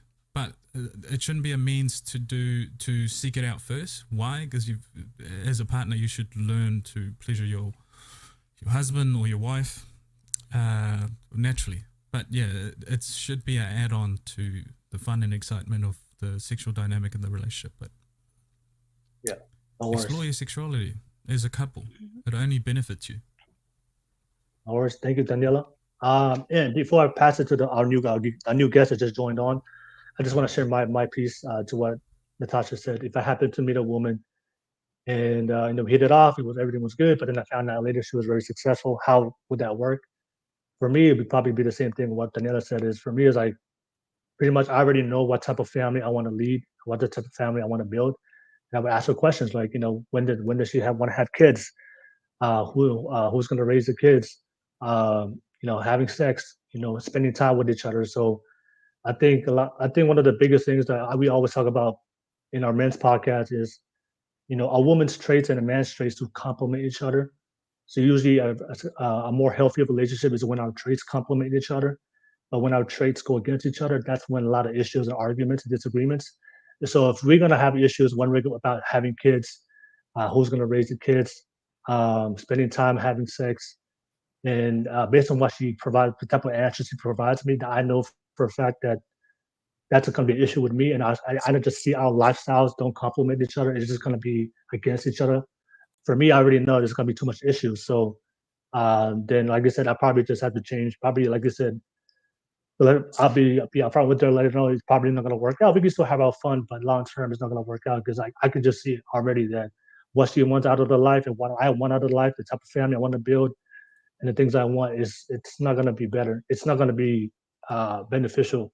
It's better for me to align myself with the woman that our traits and what we want is complementing to each other. So I think a lot of times when men and women go have a relationship with each other and they don't have that discussion, like Daniela said, we don't set the expectation in the beginning, and I think that's when the issues happen in the relationship. So, but yeah. But like I said, just want to make sure very clear. Shout out to all the successful women out there. But like I said, I think this is why we need to have this conversation, right? All these questions are we having discussions because a lot of times, like I said, women who are what I do realize when I talk to successful women, they don't have these type of discussions. The men just disappear, ghost, or or they have like bad experiences with the relationship with the type of men they have.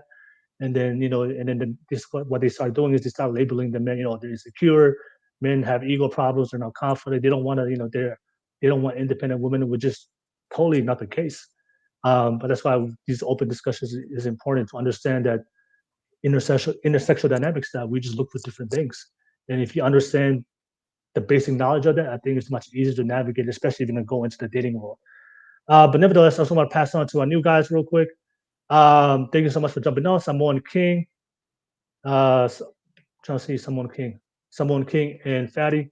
Thank you for jumping on. I want to ask you guys, yeah, I know you just dropped on. I'm sure you guys, I see you guys in the live chat. You guys want to add your piece. So what do you guys, what did you guys want to add on to the conversation that we already had, especially when regarding women dating up, hypergamy, and also we just talked about, men, we're attracted to youth and fertility. We're not attracted to a woman's ability to be successful financially and take care of us. I'll start with you, Fatty. What's your thoughts? Real quick, by the way, on the toys thing, the best rated male porn actor is a guy named, if I'm not mistaken, Owen Gray. You can search it up, Owen Gray.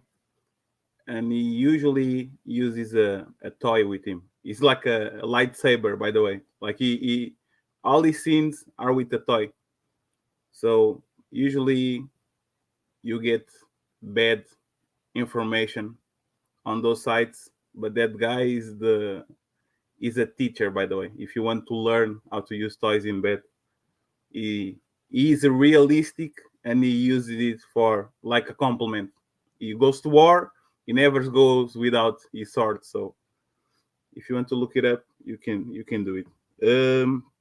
As of the conversation, there seems to be a little bit of contradiction here, because, and I made a super chat asking if they rather have like you can be lazy if you are already rich, and then I asked if they rather have ambitious McDonald's worker or a complacent millionaire. And I know most women want a complacent millionaire because he's already there. Ambition, to me, is a trick word. It's like me saying, I don't want, my lady doesn't need to be in shape, but she better goes to the gym every day. So if she doesn't have, she's not in shape right now, that means I want her to be in shape someday. So the word ambition, to me, it's like they said, there's a stigma around the word gold digger if you look for finances on the other partner. So it's they usually use the word ambition when I know you don't need ambition, especially if you know how to invest. Imagine if you have $900,000, you put it on the S&P 500, and you get passive income on 90%, 9% of 90,000 a year.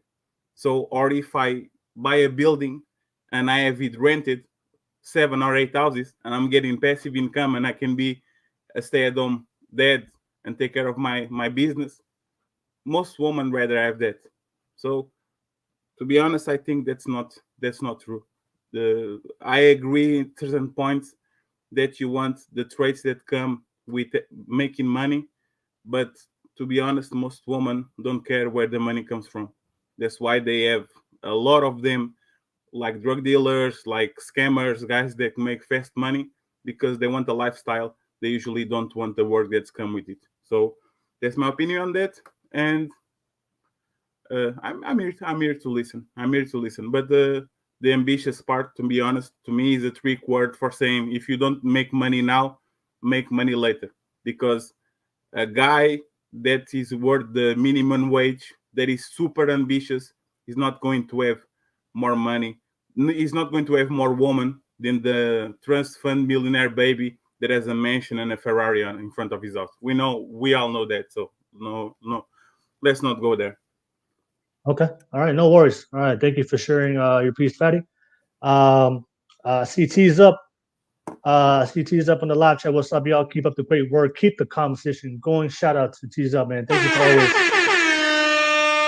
you for always jumping on the live chat. T's up. You already know, Toko. I'm gonna pass it on to Samoan King. Samoan King, what's your thoughts about the conversation that we had? And thank you for Jump in on someone, King. Hey, peace and love. Peace and love, Brother Will. Thank you for having me up on here. Man, I totally agree with what Fatty was saying. Uh, Majority of the women nowadays in the society that we are currently dealing with, in 2022, um, the men, I think men and women are driven from what they see on TV and what they see on their phones, paparazzi and, all that shit that they putting out online, for us to see.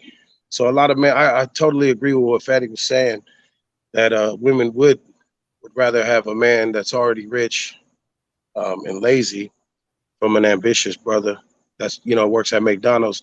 But I don't agree that he said somebody that work at McDonald's may not have the same amount of woman as the guy who's in that works.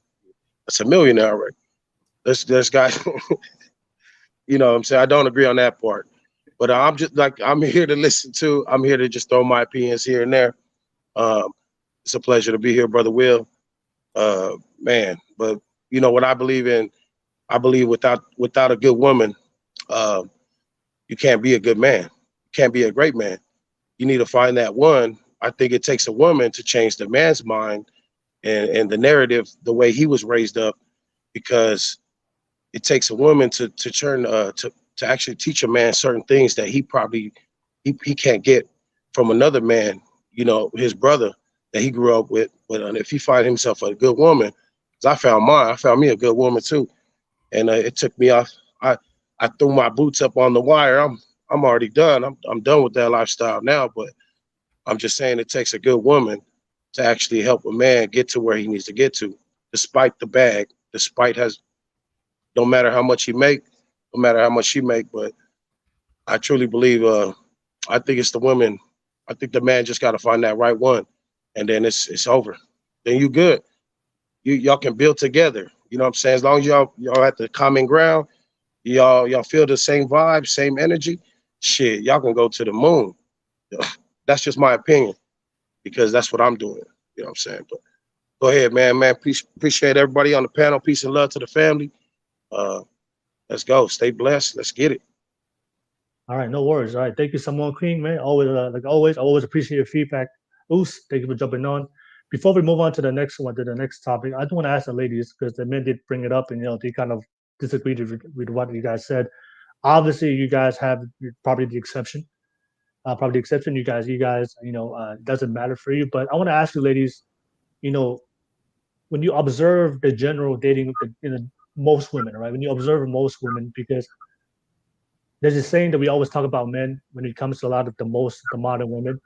We will always, what the conversation will always say is most women don't want the man that's running the race. They want to wait at the finish line and be with a guy that finishes the race. So a lot of times, women, they don't want to go with the guy that's struggling, that's going through those years of no money, struggles, financial issues. They want to find a guy that's complete, that has, quote unquote, a lot of women would say, I want a guy that has his whole life together. I'm not looking for a project. I'm looking for a finished product. So I just want to ask you ladies real quick, when you observe the majority of the women in life, most of the women align with what you believe in and what, based on the answers that you provide, or is there truth to what these fellas are saying, that even though there are good women out there, like Tamoan King, Taniela has one, obviously you guys are good women, but if you want to talk about the majority, and this is what, like I said, I'm saying this because of the fellas need to understand there's a lot of good women out there, but you also need to understand also there's a lot of women out there that's going to align themselves with you, and they're not going to be there when you go through the struggle. They just want you to get to the finish line. So I just want to ask the ladies real quick, based on what you see for the most women out there, is it fair to say that most women will want to be with a guy that's ambitious McDonald's?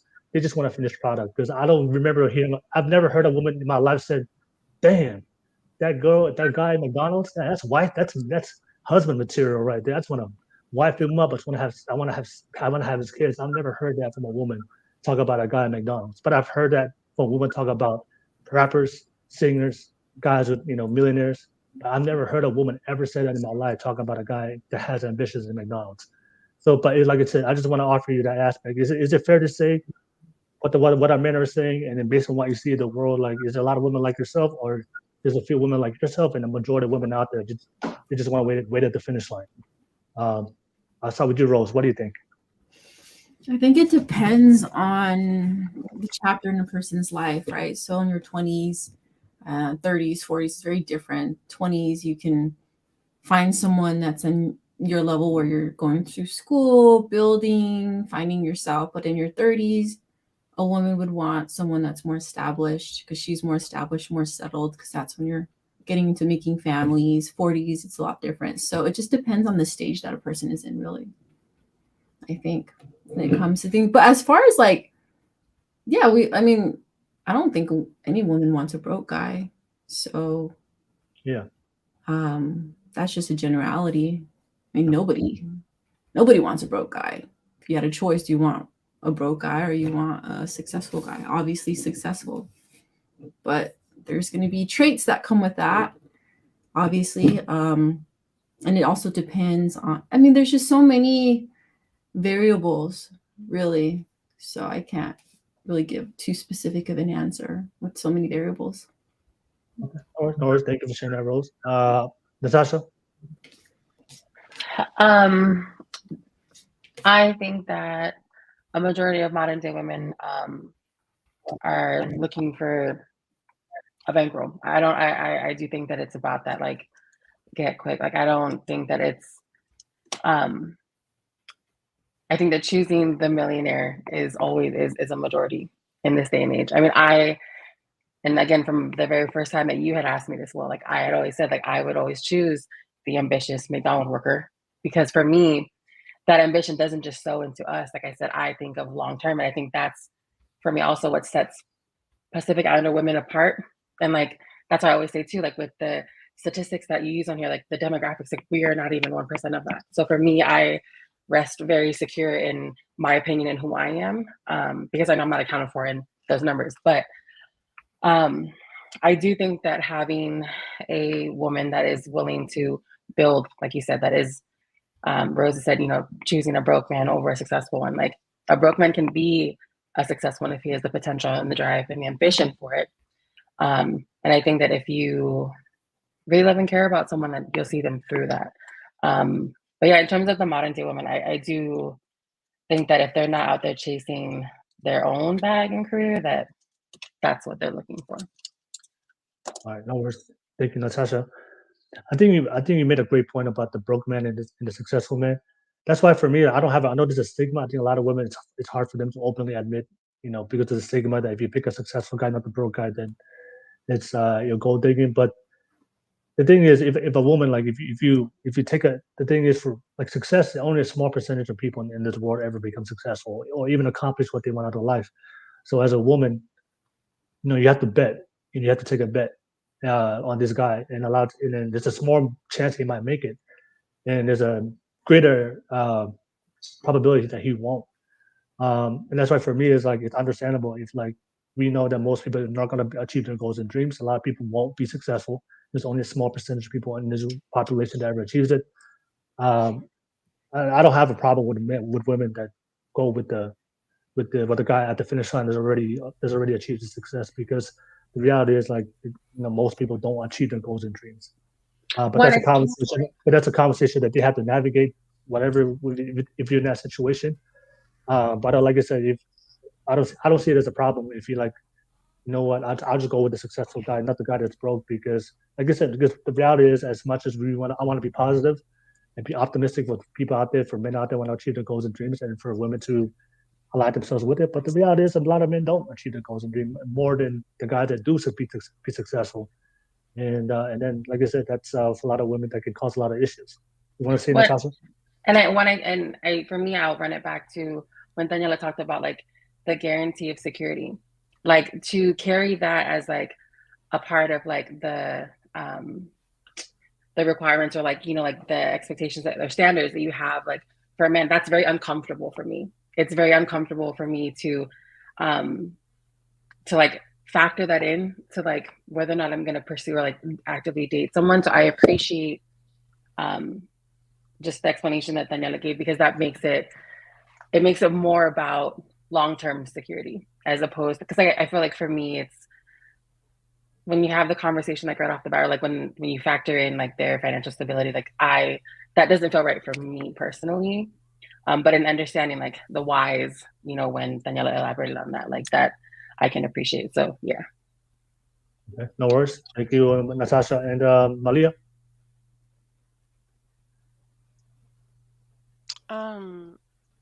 I can't hate on the female that, you know, would rather see herself at the finish line rather than struggle. To be honest, it's smarter, so I would suggest that. And you know, when I look at it, like if I had a daughter and you know, and she was like dating people, I would want her to date someone who you know, who has a bag, who can take care of her. So I think, you know, if you can, go with the smarter choice. But if you can't, then, you know, learn how to go through the struggle and support your man. So, um, and then also, I got to agree with Natasha. I think the modern day women, if they're not going after their own bag, they're going after someone else's. But that's all I have to say about it. All right, no worries, no worries. Thank you so much. All right. All right, thank you so much for all you guys dropping your piece and everybody on the live chat. I appreciate all you guys. I want to move on to the next topic, and this one is is very controversial. So hold on tight. I saw this trending on social media, and people always talk about this. So it's interesting. I do want to bring it up because you know intersexual dynamics have a big piece of how we see this topic. So I do want to talk about cheating. All right, so cheating for men and women. A lot of time, of course, I just want to make sure everybody's clear. I don't advocate. I'm not advocating cheating, but this is a topic of conversation that always comes up in these conversations between men and women, relationships, how men see cheating, how women see cheating. But like I said, this doesn't reflect my personal opinion about it. I don't think we should, but this is something that happens in the real world. So I want to bring up the discussion. So what a lot of men are saying is, you know, if a guy that's usually what I hear in these type of discussions, if a guy that's really successful, he's going to explore his options. And if you align yourself with a woman, if as a woman, if you align yourself with a man that is successful, he's probably going to cheat on you. But what a lot of the men are saying is it shouldn't matter if I'm cheating, because for men, we are capable of, because for us, sex is so physical. We are not emotionally invested into the woman, not as much as women are when they have sex. So for guys, like, you know, if we cheat on you, we can love you and still cheat on you. But for women, if you cheat on a man, then you're no longer in love with them, because for most women, they have to be emotionally invested into a man in order for you to pursue a sexual relationship. For men, we can just purely just be physical. So, so there's an intersexual dynamic there. There's a difference between how we see it. So I'm just interested to hear what you guys think about it. And like I told you guys before, like I'm not advocating for cheating, but this is a topic that's often brought up, and that a lot of times women and men, you know, they'll say, "Oh, it's the same thing."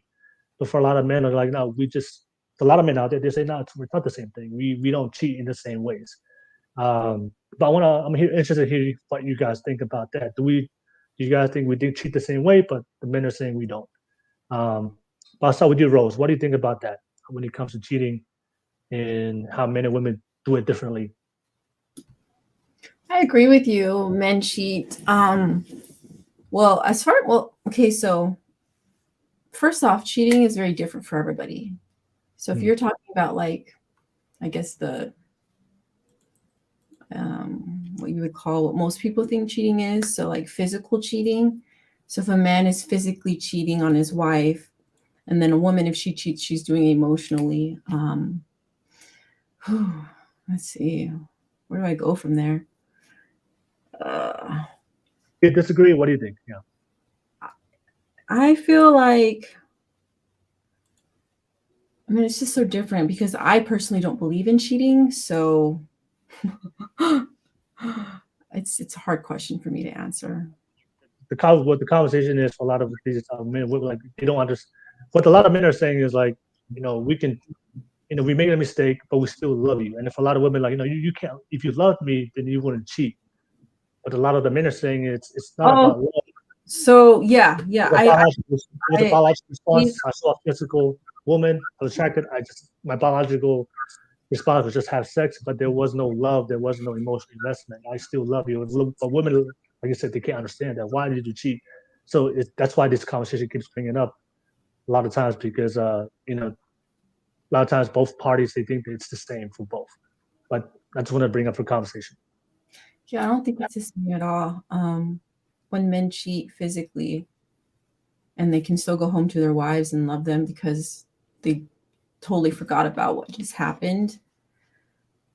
I believe that's just how it is. That's how men are. And the reason I don't believe in cheating is because that's just how men are. They're not monogamous creatures. You guys are always going to be looking, always going to be wanting other women. And yeah, I agree with that. That's how men are. As far as women cheating emotionally, yep, that's just how it is. Okay. Emotional with women. Oh gosh, I'm gonna pass on this one with the women. No worries. I'll pass it to Natasha. Natasha, what do you think? Do you think men saying it's different the way we do it, it's not the same, like this? What do you think? I do think that there are some men that are capable of having sexual affairs, like physical sexual affairs, without emotion. I don't think that all men are like that. I would like to not think that all men are like, because I know a podcast that was set on, and like for me personally, like I have been cheated on, and so like there's obviously like emotions like tied to that. But I also have experienced having a good man that sees only me and makes me feel like I'm enough and validates that. Right. So like, do I believe that there are men that are capable of doing that? Yes. I'm probably gonna I don't think women are capable of doing that. I don't think women can have sex without emotion. And I feel like there's so many women in this day and age that are like, well, if he can sleep with X amount of women and I do it, like I can do it too, kind of thing. And I just feel like that takes away from your integrity as a woman. Like I just feel like it's one of those situations where like we shouldn't be trying to like match y'all energy, because we're not designed for that, like I just don't, personal opinion. But yeah, I very much do think that men are capable of cheating without emotion. Do I think that they completely can go home and love their wife or love their partner? No. I think that there's a little bit of him that loves her less, and there's loss of respect and there's loss of loyalty in that transaction. And so I'm not sold on the whole like he can go home and love her the same as he did before he did that. Like, no, because at one point, like you knew, like there had to have been something in you that felt like or knew that what you were doing was wrong. And if you felt nothing, then you need to be man enough to call that and save the both of you from that relationship and call it for what it is. So, all right, no worries. Thank you, Natasha. I'll pass it on to Malia. Malia, what do you think about the cheating? Same, or do we do it different? I think majority of the time it is different. I think women do cheat emotionally, and men are capable of just cheating and going back to their wives. But at the same time, I do feel like there are women out there that are just hoes that will just cheat because they like to fuck. So I think there's not a lot, but there is that, there is that little population over there in the corner. But anyways, I agree a lot with what Natasha said. As far as cheating goes, I think men are capable of loving their wives, but there is like that loss of respect. I think with cheating, it's just a respect thing more than a love thing. So, yeah. So as far as cheating, um, I feel like if your partner is like hinting stuff like, wanting to try stuff, you have to be open to their suggestions. As far as like the whole monogamy thing, like I think it is hard and I feel like couples should try exploring outside together and just, keeping it lightweight. But anyways, that's all I have to say about that topic. No worries. Yeah, definitely gonna get that sex toy website or store up real quick, Malia. So when we have these conversations, we can definitely hook him Let up. me okay, speaking of sex toys, okay. So okay, I'm just gonna say the word tenga. Okay, we all know what that is in Tongan. But you know what's crazy? There is a sex line and the brand is named Tenga and it's run by a Chinese company. How Mm. crazy is that? What a shame, what a shame. I'm just saying, y'all. Yeah, and thank God for everybody out there. It means seed. It's- It means that dick. That's what it means, y'all. Let's be adults. Just kidding. all right, no worries. All right, thank you for sharing, Malia. Let me pass it to fellas. Simone King, man, what do you think? Men and women, do we cheat the same? Do we do it differently? Men are saying that we can cheat. It's just purely physical. I can still go back to my girl and still love her the same. Uh, But man, you hear me? Yep. All right, bet. I think we cheat the same. Uh, man, there's so many men. I know. I think men are looked at more likely to do it more because we're men, and we got a label. We got that. You know what I'm saying? We all labeled as a motherfucking whores and shit like that. But there's a lot. I think from my experience, I've seen both. I've seen the women take advantage of the man. Um, and go cheat and come back home and it's like a normal day. You got some dudes that don't give a fuck. They just happy they got a wife and they fucking they just happy she coming home. And then you got the vice versa. You got the man going to work every day, bringing home the bread and butter, and then vice versa. She ain't tripping. He can go do his things. I know people that person. I know personally someone like that, and it's sad to say because it's in our culture too. When the man is like got that hiatus, you know what I'm saying? He got that pride, that sense of pride. He sticks his chest out and he's the silverback of the family. But you know what I'm saying? They forget that the women and the girls, the kids, the daughters, they all and the boys, we're all looking up to that man, the head of the house and shit. But the way he portrays himself actually affects the mentality of the kids and the wife. It makes them do certain things that they can't do when that guy's around or the wife is around. So I think it goes kind of both ways. Um, it's a tough one. It's a tough one. But I know for sure there's some good ass apples out there. There's some good fishes out there in the sea that won't even do that type of shit. It just depends on if they got past the matrix. You know what I'm saying? If they got past the first stage. If you was born in the 90s or the 80s and what are we all like right now? We all in our what? 30s and 20s. Some of y'all, I think Rose is what, 18? Natasha is what? She's 19 and Malia's over there 22. So, you know what I'm saying? Just depends on the era where we at. Because I'm from LA. We experience a whole bunch of different things.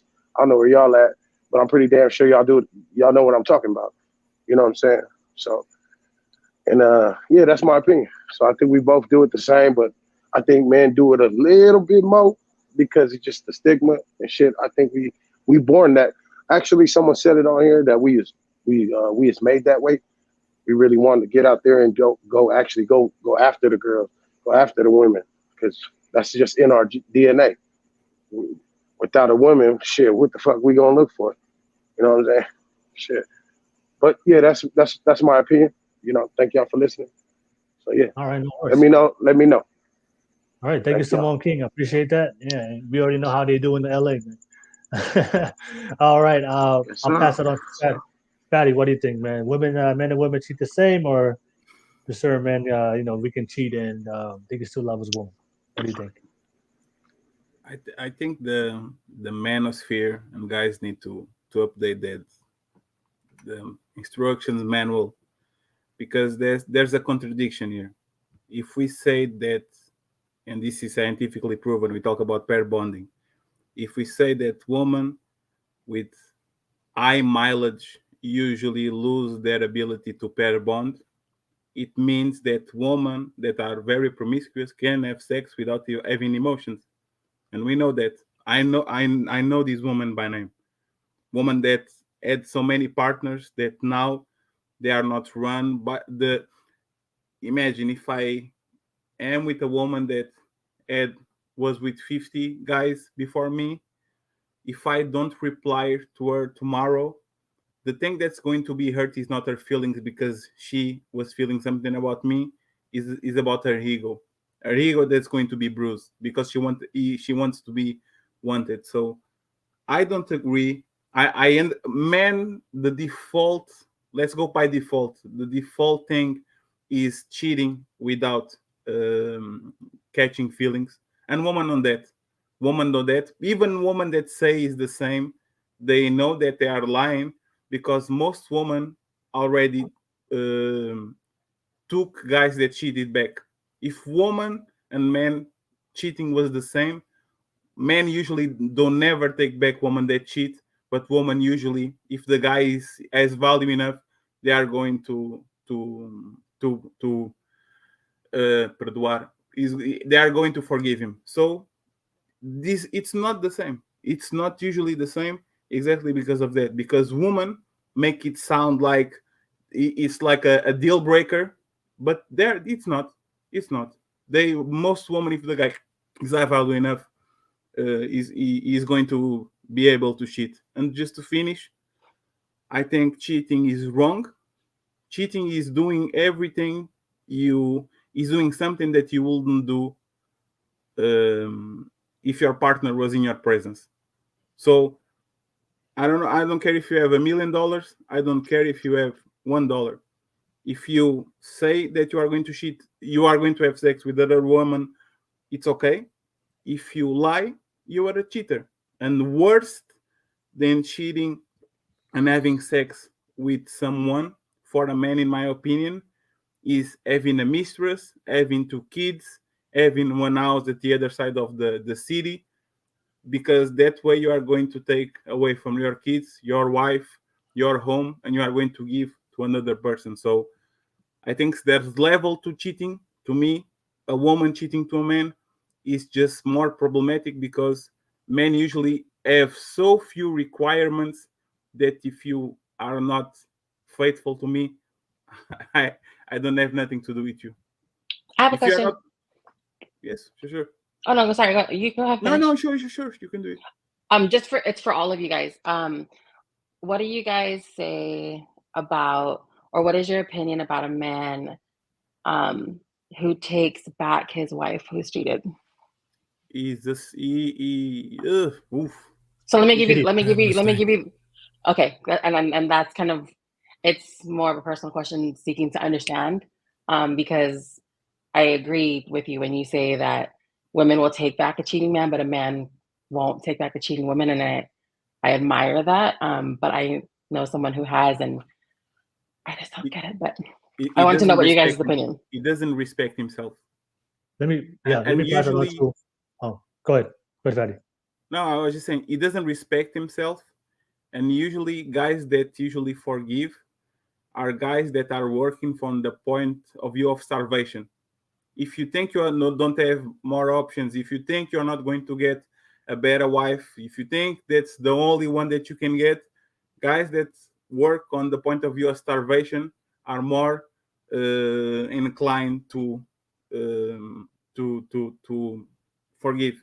But the thing is, if you have some kind of self-respect, it's done. Because I'm telling you, if a woman is not, it's like having a guy that is not ready to protect you and die for you. If you're not ready to fight me if a burglar comes in my home, what are you here for? That's like the minimum, the bare minimum. So if a woman usually does that and the guy cheats, even on your peers, even like if Will or Taniela, I came here and said, my wife cheated on me, but I'm going to apologize. There's some level of respect that they will be going to lose to me, because if you don't respect yourself, my peers can respect me too. So Thank Before you. I ask, no worries. Before I ask Daniela to share his piece, I want to ask the ladies real quick. How do you know a man still loves you? Right? How do you know that a man still loves you, that he hasn't fallen out of love with you, and he's in love with a woman? So, like for you as a woman, I have an answer for that. But how do you know that a man still loves for you, that still loves you? I'll start with you, Rose. Just like anything comes to mind. If he's like still very attentive to her needs. Okay. All right. Okay, still attentive to her needs. Okay, what about you, Natasha? I think if his level of engaging changes. Okay. And then Malia? I agree with Natasha. I think just the level of engagement and plus just his interaction with you in general. Okay. All right, cool. All right. And then I'm going to ask the fellas real quick. Quick answer, fellas. And I'm going to say my point and I'll pass it to Daniela. How do you know a woman still loves you? That she hasn't fallen out of love with you, that she is in love with another man? So it's a quick answer, whatever comes to your mind, fellas. How do you know a woman still loves you? Someone key? Shit, once she stopped doing the laundry, shit. That shit, she don't love me no more. Fuck. Shit. She started doing it. Once she stopped doing the dishes, stopped doing the laundry shit. Motherfucker, she on her way out the door. So just that's a sign. When she stopped doing the normal things that she do around the house, you know what I'm saying? Same shit like that Rose and like all three of y'all said, you know what I'm saying? Engagement. Shit. She don't look you in the eye. She just walk past your ass, or simple shit like that. You know what I'm saying? Just the simple things. If you don't cater, she don't cater to your little needs. She don't make you pack your lunch no more. You working yacht, you doing yacht day all day, 12 hours a day and shit. Fucking she don't make that lunch no more and shit. 3 days in I get, she passes the 2 days, but the third day, she ain't doing that shit, man. Shit. Better go check the mailman and shit. No, but that's what I think. You know a woman who loves you, what comes to your mind? Real quick. You're looking to me? It's me? Yeah, Fatty, yeah, Fatty, yeah. When it's very easy when she becomes selfish. I noticed the breaking point on some of my relationships. Okay. Women that are very attentive of what I wanted, starting to wearing something that I didn't like, and they put their well-being, their sense of self before me. They wanted to go on girls' trips or wanting to be with friends that I didn't like, and they didn't care about the anxiety that I will get from knowing that they are with something that I don't like. The fact that usually, like on social media, when everything is cool and posting a picture is more important than me not liking the picture that she's posted. When they become selfish, you understand that there is a lack of respect there, and that she might love you, but she doesn't love you like that. That's, to me, that's like the major red flag, is when they become selfish and they don't care about your opinion. Okay. All right. And what about Daniela? What comes to mind? Like, how do you know a woman still loves you? Yeah, this is going to be slightly different. I don't give a shit, really. I don't measure for love. I measure for respect. And when I know that there's drop in level of respect, because that's what's going to make the relationship work for me. It's not love for me. My woman can love me and not respect me, and that's not going to work. The relationship's not going to work. So I measure for respect. So when there's erratic change in behavior, the level of compromises now becomes in her favor more than it is at equal standing. That's a telltale sign that the woman's losing respect for you. She's always trying to gain an upper hand on you. And ultimately, the ultimate one is that she cheats. That's the ultimate. It's no longer love. It's just out of respect, right? So if the woman is going to step out and cheat on you, she no longer respects you. And I think this is a good talking point for men, is that, and it's also for women. Would you, if you had to pick one or the other, which one would you rather? And for me, purely out of the principles that comes with it, I would rather choose respect, and I will always choose respect. Whereas for women, it's love, right? And that's why we can speculate that women will go back to a cheater because they choose love. If they had to choose which one or the other, it would rather be love, because love comes with attention, right? There's a level of attention that comes with love. Whereas respect is that it has to do with decisions in the way that you look at the world and perceive it and how you decide to move forward. But yeah, I can't answer for love in a sense, but I can answer for respect. Of course. No, my answer, my perspective, just understanding the difference between men and women. I agree with Taniela. For men, the telltale sign that a woman doesn't love you no more is she cheats on you. She doesn't have any sexual fidelity. She's not loyal to you sexually. So she decides to have sex with another man, or she has feelings, a desire to have sex with another man, and no longer has gender desire or respect or want to be with you. The only man she wants to be with you. I think that's how you know as a man that your woman is no longer in love with you. And then for us, for men, I think for my perspective, how you know that if a man doesn't want to not in love with you, I think for most masculine men, our essence of masculinity is we want to die for you, we want to protect for you, we want to provide for you. And for men, we only want to do that with the woman that we love. So if a man is not willing to take the responsibility to take care of you, provide for you, protect you, die for you, and he's willing to do that for another woman, that's how you know. Because we can have a sex with a random girl at the club, but if I'm not paying her bills, if I'm not taking care of her life, if I'm not taking the responsibility to be the provider, protector for her life, then that's how you know that that she was just a random girl. He just smashed at the club. He's still coming back home to you. And even though I don't agree with cheating, like all you guys have, I don't agree with the cheating because it doesn't create a great example for the children and what they see with their relationships with their parents. But for men, it's like we're not gonna die and protect and put our life on the line for the woman that we don't love. So we only gonna do that for the woman we love. So like I think Rose said it best is when he doesn't no longer provide for your needs. So as a needs of woman, if you want to take care of, provide security, take care of your kids, your family, and he's no longer doing that for yourself. That's why a lot of times for guys, like you can knock a girl up and she could get pregnant and totally leave her for another woman to have another kid, whole family with, and take care of those kids and leave children that, even though that's his DNA right there, but because he doesn't love the woman, he doesn't take care of that responsibility. So he's only going to do that for the woman he truly loves. So that's for me personally, that's an indicator. So if he doesn't want to provide, protect for you no more, and he want to take the responsibility for another woman, and he knows he's falling out of love.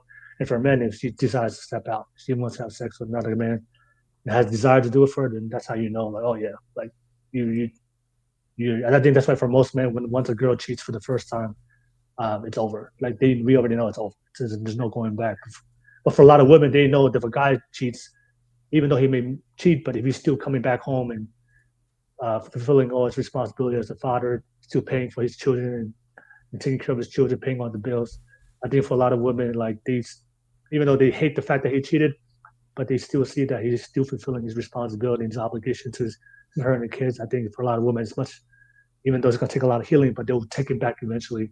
But for a lot of men, we know that once she cheats with another man, it gives her body and access to another man, that we know that relationship is over. And if you do take her back, then yeah, that's just a ticking time bomb before that relationship.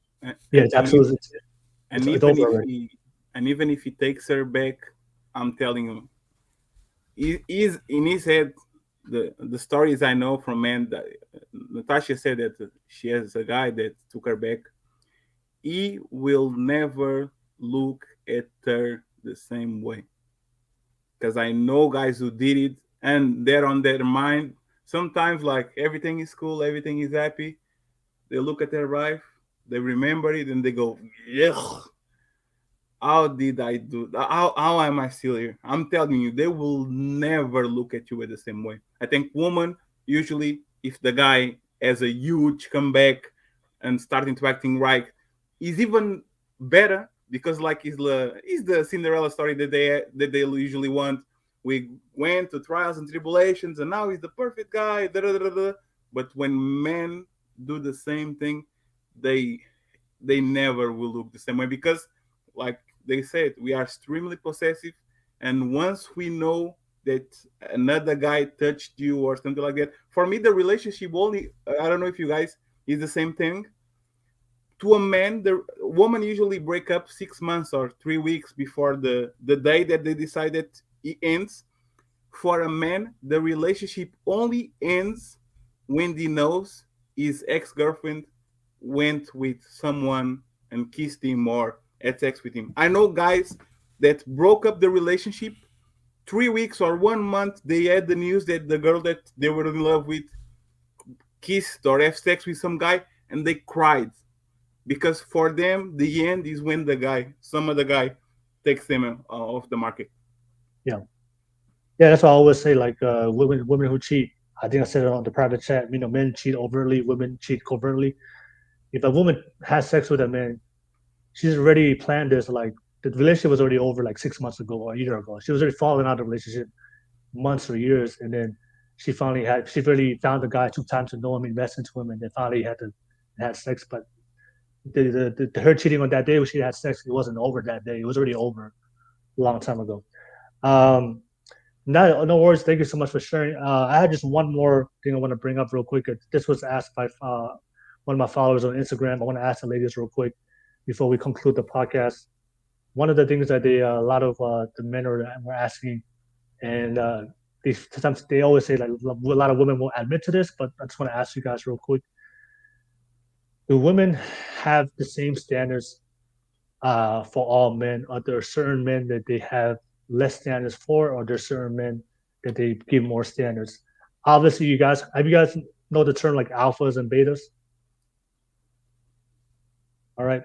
So there's alphas and there's betas, and obviously when I say alpha and beta, it just means that there's certain men there's certain men that are blessed with very attractive traits. They usually call it the alpha, and then the betas are usually not the most desirable men, but they're the secondary men. So a lot of times for a lot of guys, they would hear the women that said, we'll date all guys. We'll always give guys a fair chance.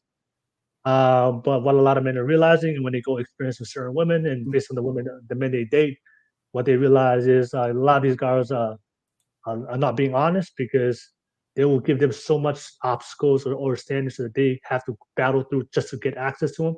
But then they meet an alpha, a very attractive guy, and then he didn't have to put in much work to get access to her. So I want to ask the ladies real quick, what do you guys think about that? Is that true, false?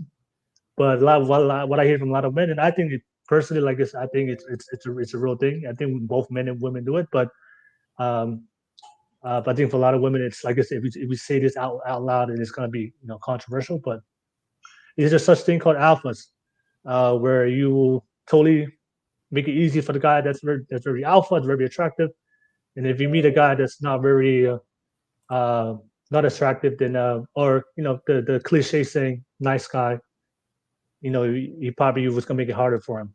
I'll start with you, Rose. What do you think? Yeah, I think there's definitely a difference between alphas and betas. Alphas are always going to be more attractive, obviously, because not so much it's just really more of the dominance. And with an alpha, the woman has to be more of the submissive. Where if she's with the beta, then she would be the alpha, and the guy would be the submissive, which is not attractive at all, because submissive guy is going to be more feminine, and the betas are going to be more masculine. So masculinity is very attractive to a woman. Yeah. Okay. And in your personal experience, like, when you do you have the same standards for all men, or there's a level of standards you have for the alphas, a level of standards you have for the betas? Yeah, I definitely have different standards for different kind of men, the alphas and the betas, for sure. So betas are going to be more the friend zone, and then your alphas are going to be more of the guys that I would fuck. So different standards. All right, no worries. All right, thank you for sharing that, Rose. But let me know what you guys think on the live chat. Pass it on to Natasha. Natasha, is there alpha or beta, or is it more the same, like with the hypergamy 50-50 share? So I definitely do think that I don't really care for the terms alpha beta, but there are different types of men. Yes, I agree. I 1000% agree that different types of men yield different standards in terms of women. I think that when a woman encounters an alpha man, It's everything about what can I get. Actually, no, whether it's alpha or beta, it's always what can I get you to do for me? But it's like different structures. I feel like when it's an alpha, it's like be successful and whatever. And so it's like, what can I? It becomes this like I don't know if I'm even like saying it right, but yeah, I feel like there's different standards where it's like where it said like when you encounter an alpha, like naturally you're more willing to be more submissive, and then when you encounter someone who's not alpha, then it's you're less you make them kind of earn your femininity and submissiveness. So, and yeah, I'm guilty. I've done it. Okay, there. It's on the table. I have been there. I've learned that that's not okay to do. But I think for me, it's everything about prior to me being on this podcast and learning the things that I've learned. I've always had this really masculine energy. And so it's like I have acted accordingly. So yeah, there goes that. No. Like I said, it's for me, it's normal because like it's a biological thing for women to align themselves with the best man and that has the best genes and the best quality of life that she can get with that man. You typically usually get the alphas that have more probability they can provide that. So it's normal. I'll pass it to Malia. Malia, alphas, betas. What team are you on? Team Alpha, first of all. Natasha, don't worry, girl. I got a lot of masculine energy and I'm all about it. So I'm gonna own that. But I feel like not every man can be an alpha, so there is gonna be beta out there. And I think with what Natasha was trying to say, like, with betas, you're like, what can I get this guy to do for me? But with an alpha, it's like, what can I do for you?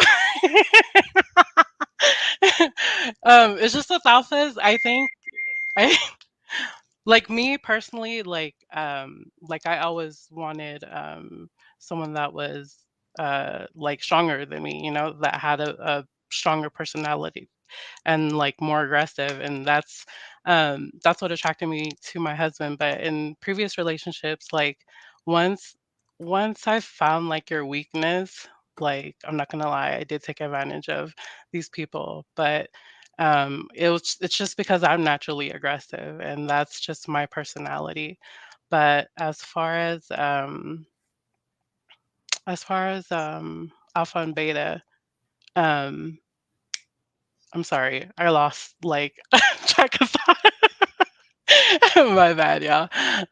Um, what was the That's, question again, Will? I just want to put it out there for everybody that's listening. I know Malia said aggressive. That's just her and her alpha husband. They like it aggressive. They like it aggressive. Yes, we are, and we are a power team, okay?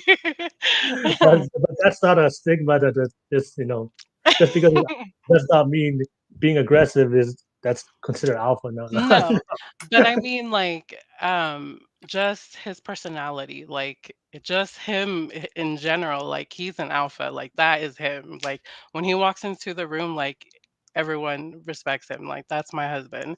And that I always knew that I had to be with a man like that, not a man that's timid or, you know, that's afraid, that can't hold his own nuts. Like, no, that's that's not what we're doing today. But yeah, those are my thoughts. What Malia was trying to say, she likes it rough. That's what Malia was trying to say. All right, no worries, Amalia. But like I said, I'm thank you, ladies, for being honest, because I think it's important for a lot of men to understand this dynamic.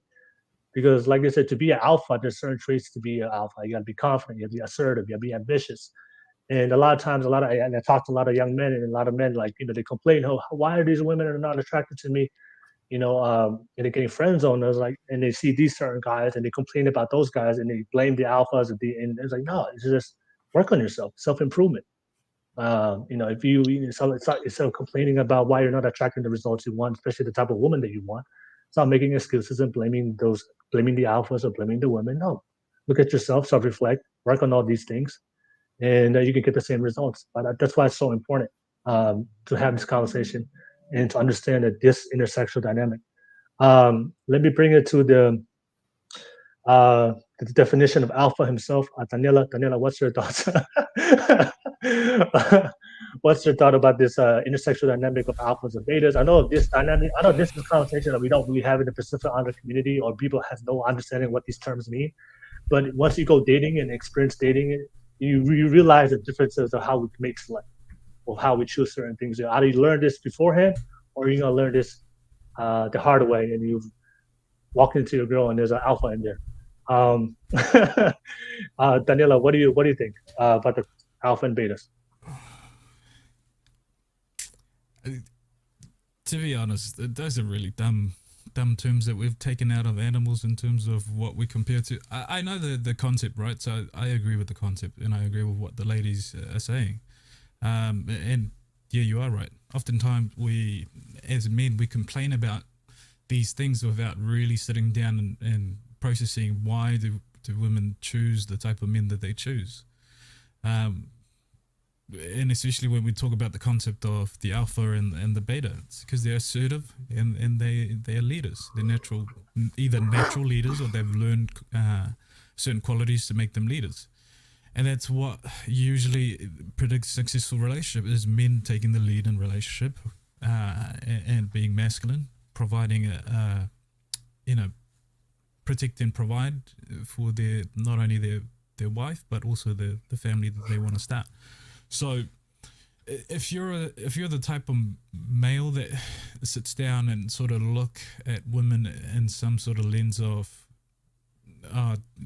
why did I choose them instead of me? I'm a nice guy, I'll do anything for you, and all this shit, you're missing a very important component of that factor. And that factor is, if you're always doing something that for someone else, then that means that you're following their lead, right? So you have to be in tune with what they're wanting, so you're always doing it. But for the type of quality of man that we often speak about, we do things not because we just do it for our wives or for our children. We do it out of the best interest of the whole group. And the whole group is not only your wife, but also your children. So you decide based on logic what's the most optimized decision to make.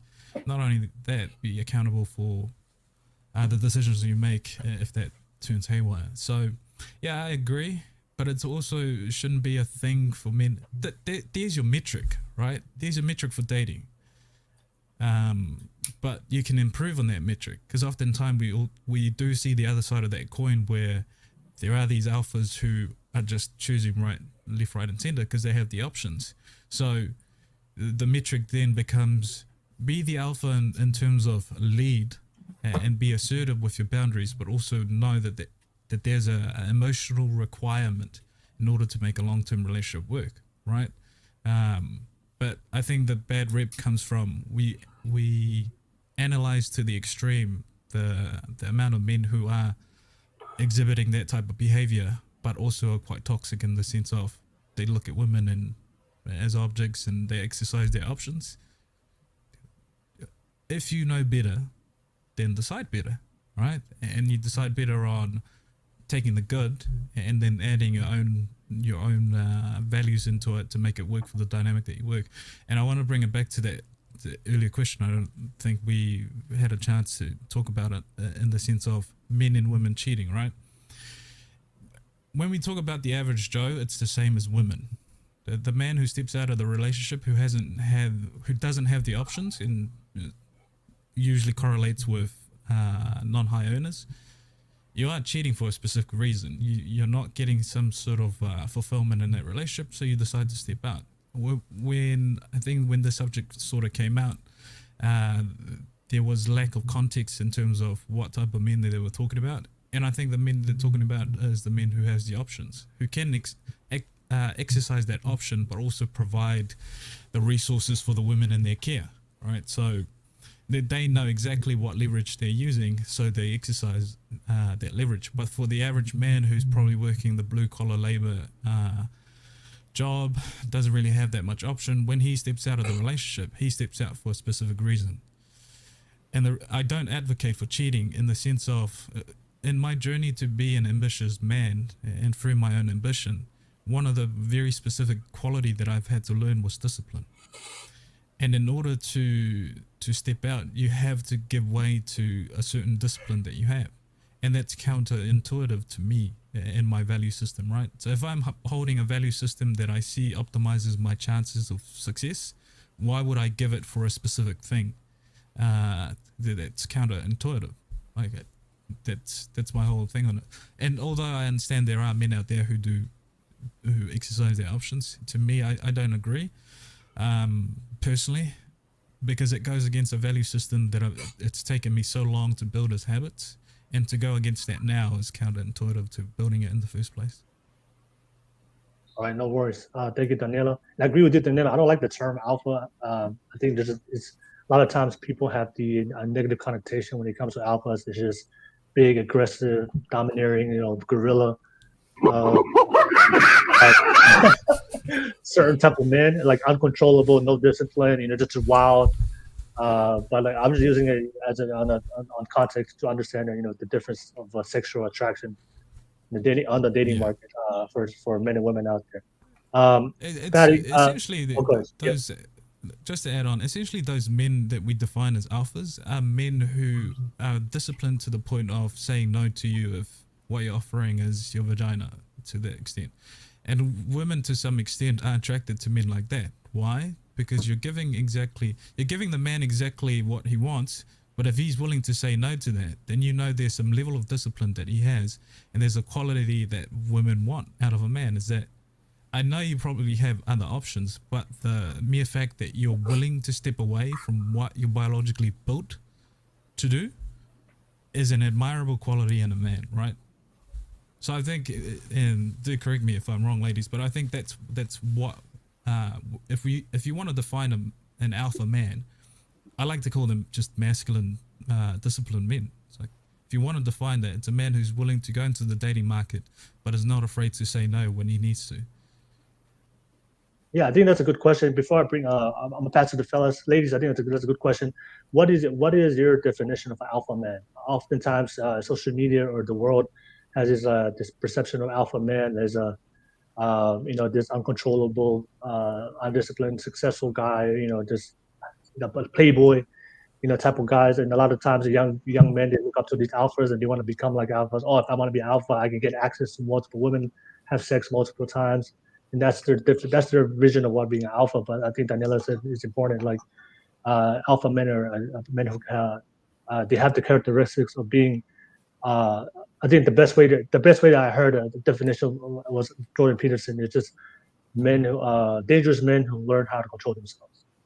So men who are able to discipline their emotions and their abilities. But I'm gonna start with you guys, ladies, real quick. Give me just what your thoughts, real quick. Hey, one thing too, Will. If you could tell who's in this room, if y'all, the ladies, y'all can see y'all can tell us which one of us are masculine and which one of us are.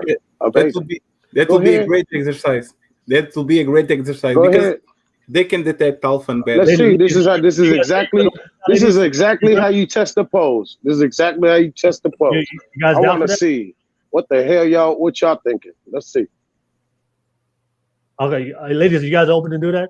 Just give us a okay. All right, so all right, let's do that. All right, let's just do that test real quick, and then I'll ask you guys what's your definition of alpha. So let's do an alpha and masculine test real quick, based on the guys on the panel. What do you think? And be honest, like I said, no hurt feelings here. We're all grown men on this panel. I'll start with you, Malia. What do you think? Go ahead. Remember, Will can boo people. Will is the alpha. Yeah, right. At least politically. Oh, you're on mute, Malia. As far as the alphas, I can't put my finger on everyone because I don't know, devil's advocate like that. As far as Taniela, I would say Taniela does show a lot of alpha futuristics. I see alpha as like a masculine person, a leader, I would say, someone people look up to. and that has good qualities, I guess. Samoan King, I'm going to say alpha. Will, I'm sorry, Will, but I'm not. I can't say you're an alpha. I just don't feel that energy from you. I'm gonna just keep it 100. So we just gonna have to agree to disagree. And Patty. Oh, and fatty. Oh yeah, no, nope. No, didn't I convince you. think you want to be an alpha, but nah. I didn't convince you. Ah, No. Next week I'll try again. All right. No worries. Thank you, Malia. Appreciate the honesty. I'm gonna pass it on to Natasha. Same thing.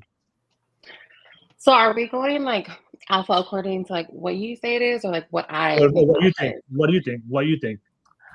So I'm going to I'm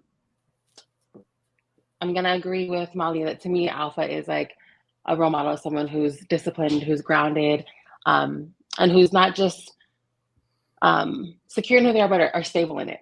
I think there's a difference between being grounded and being confident and whatever. Anyways, with that said, I think that Taniela is alpha. I think that each of you all have attributes of alpha. So I'm looking, I don't know you well enough to make that call. Fatty, I will say that your outspokenness is an alpha characteristic and trait, and I think that that can be built upon. David, I would say the same thing, that I think that I identify alphas as people who are like secure in how they feel and aren't afraid to put it on the table.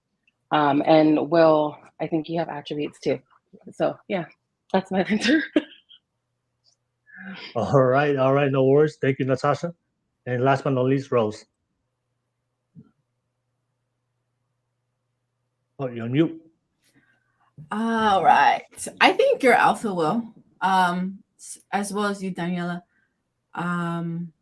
The other three, I don't know you guys enough to really make that judgment. But I know I've listened to you a lot, Daniela. So you're like total alpha, and I love it. And Will, I think you're total alpha. But the rest of you guys, from what I feel like you're alphas too. Alphas are a small percentage of the population. I don't know if you guys know it, but yeah, I was gonna make a point on there is like a universal way to kind of judge that, but what's interesting is how much frame comes into play when it comes to who's alpha and who's not. Like you'll see this dynamic. I'll use an example.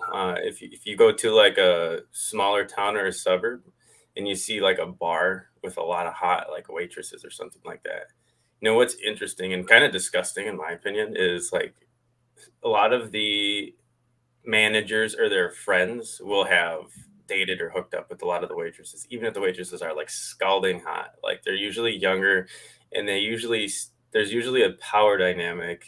And again, I don't believe in taking advantage of that and like kind of like figuratively shitting where you eat. But it's an excellent example of like college is the same thing. Like for example, when I was in college, I would never call myself alpha, but like women came very easily because of one, like you're not judged on adulting, you're judged on like pure social status and your personality and like factors other than like financial responsibility. Like, so if you're on a sports team, that's a huge plus because physicality is a bigger deal than if you're like 30 years old in that market. But it was interesting graduating from college and then going and getting a salaried job because like now you're being compared to everyone. You're competing against, you know, pro athletes, actors, you know, whoever's in your major metropolitan area. But like when it's like you working at some little isolated spot and it's reframed, you might be the top guy out of 20.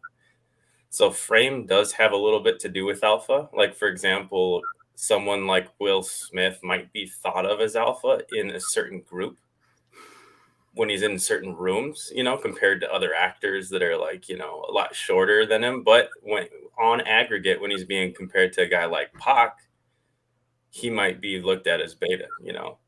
So frame does come into play a little bit. Like I Or said, Bernie Mac. oh yeah, that's my guy. Rest in peace, man.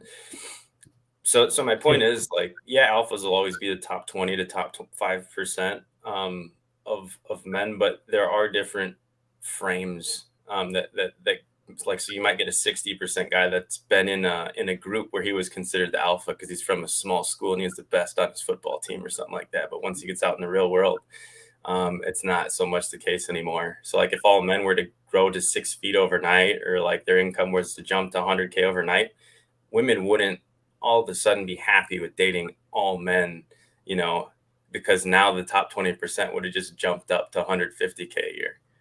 And it'd be a couple of years to adjust, but it'd change the frame. Thank you, Devil's Advocate. And yeah, thank you for the ladies for being honest with the alphas.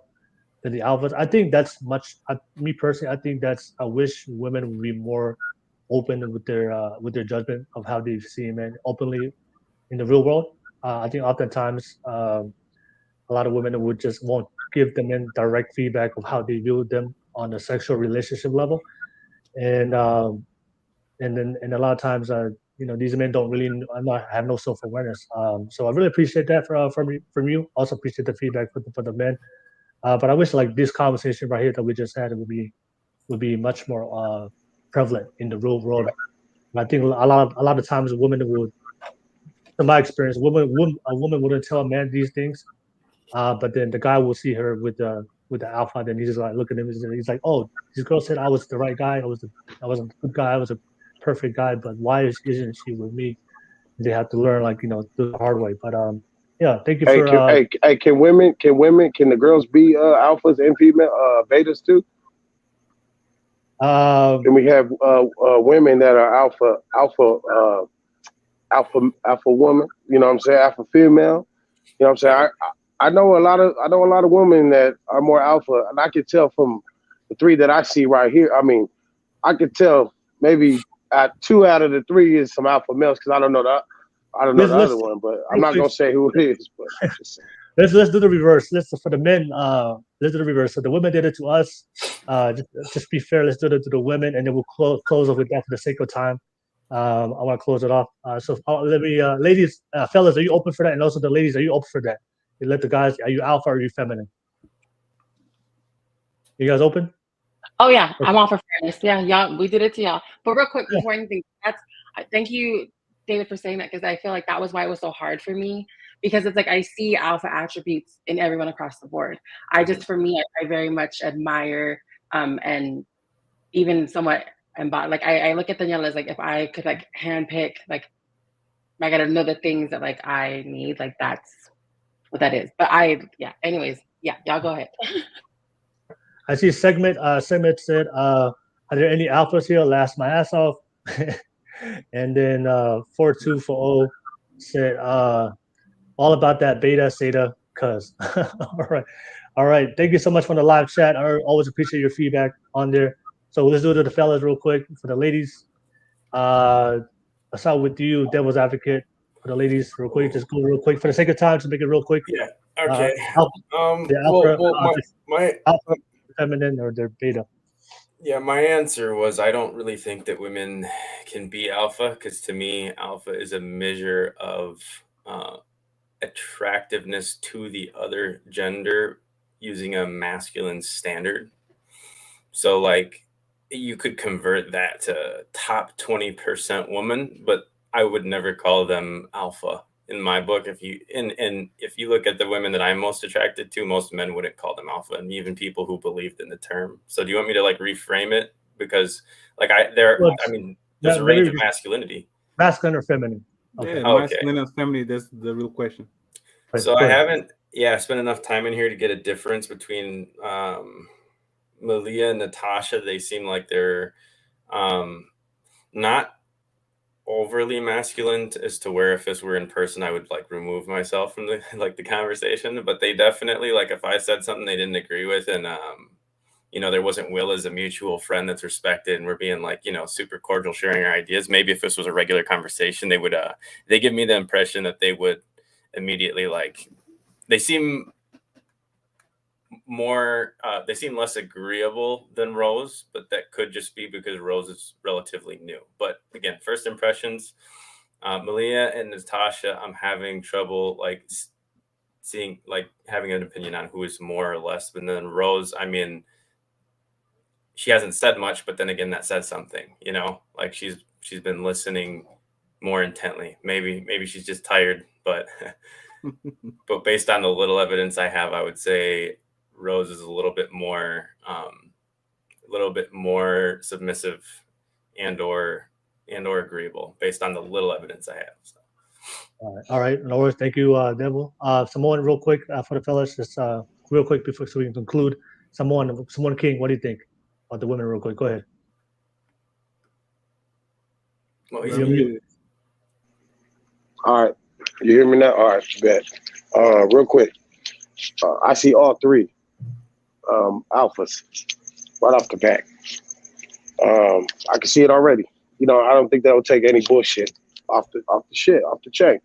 And another thing, because they're Islander too, Samoan and Tongan, ladies, this women. Hey, I'm not sure about you, Devil's Advocate Fatty, but the women that I know that I deal with, our Samoan queens and our Tongan queens and all of our Islander princesses and queens out there, them motherfuckers, you don't play with them motherfuckers at all. Okay? I'm gonna tell you this. They got that shit too. They come with it. I'm gonna tell you from what I can hear from the way y'all speak. See, you don't have to do anything else but just speak the way you portray yourself. Rose over there looking like, she looking hardcore. She looking like, you know what I'm saying? She looking like Ice Cube and NWA. She looking like one of them. She looking like one of them too. And then we got Natasha in the building. She don't play. You can tell. You can tell by the fapaku in the ponytail on the top. You can tell how she wrapped that shit up. That shit look like mine. I can guarantee she'll put some hands on some motherfucker. Don't play her. And Malia over there too with her shit with them eyebrows. I can tell already, bro. I can tell that our sisters, our queens, man, our goddesses over here, man, they get down. They holding it down. The fact that they over here speaking with us too, giving their right opinion, man, I rock with it, man. I'm one of those type of dudes that, you know, I can see it. If you ain't about speaking up for yourself, you bold. But I rock with our Islander girls and our Polynesian people, even our African, because I'm half African too. I got my Maori side too. But I'm just saying my Polynesian women and our melanated women. I think we got a lot of power.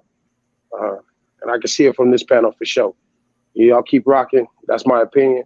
I think y'all all three are alphas just by the way y'all chopping it up. So peace and love. That's me. All right, no worries. Appreciate that, Samoan King. Fatty, real quick. Yeah. Your quick what do you think about alphas or masculine or feminine? What do you think? Real quick. Don't take this personally, by the way. Malia is extremely masculine and she embodies a lot of bad masculine traits that men have. A lot of them. Like she is 100% masculine and is not just the ambitious and the toxic side and the I'm going to I don't agree. I'll be honest. Most beta men are better husbands than alpha men. But let's go, Natasha. She's masculine, but to the point where she at least at the bare minimum, she pretends to know. She pretends that at least she's curious about it. She's willing to learn. That's great. But she's masculine because I already saw when the fumes run high, the personality change.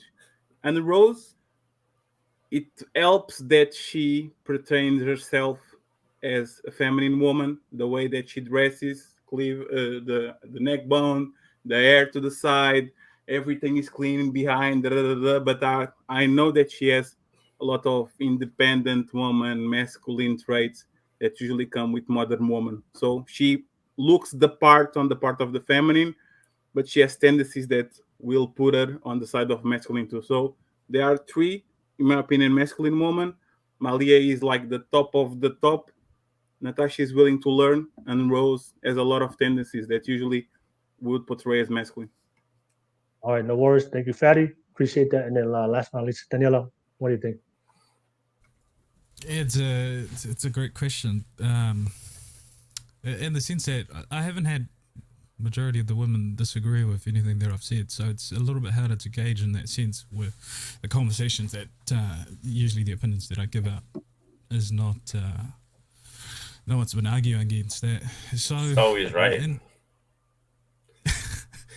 So in terms of that judgment, I guess disagreeableness is one that I can sort of bring up. So Malia tends to be a bit more disagreeable than Natasha and Rose. But at the same time, my gauge in femininity is vastly a little bit different in the sense that it's engaged when I'm interested in a person, right? So disagreeableness, I can vouch for that in the sense, but in terms of the ladies on the panels, I think they're just feminine women who are having a discussion at the moment. So yeah, it's a little bit harder to gauge in that sense, but I can say disagreeableness. All right, no worries. Thank you so much, fellas. Thank you for being the honest. Ladies, thank you for being honest. And Wait, Will, what's your input? You tried to get away. Yeah, you see, You thought. Come on, Will. It's on you, brother. You're Who is welcome. the time? Who is the time? Oh, look at the time. no, I'm open for it. Good thing about me is like I've had this conversation with this a long for you guys for a long period of time. So I would say Natasha, when I first met you, I thought you were masculine. I know we had this conversation, and the first video I released, I clipped was you being masculine. But I do agree with Taniela. The way I engage masculinity is a woman that's very combative.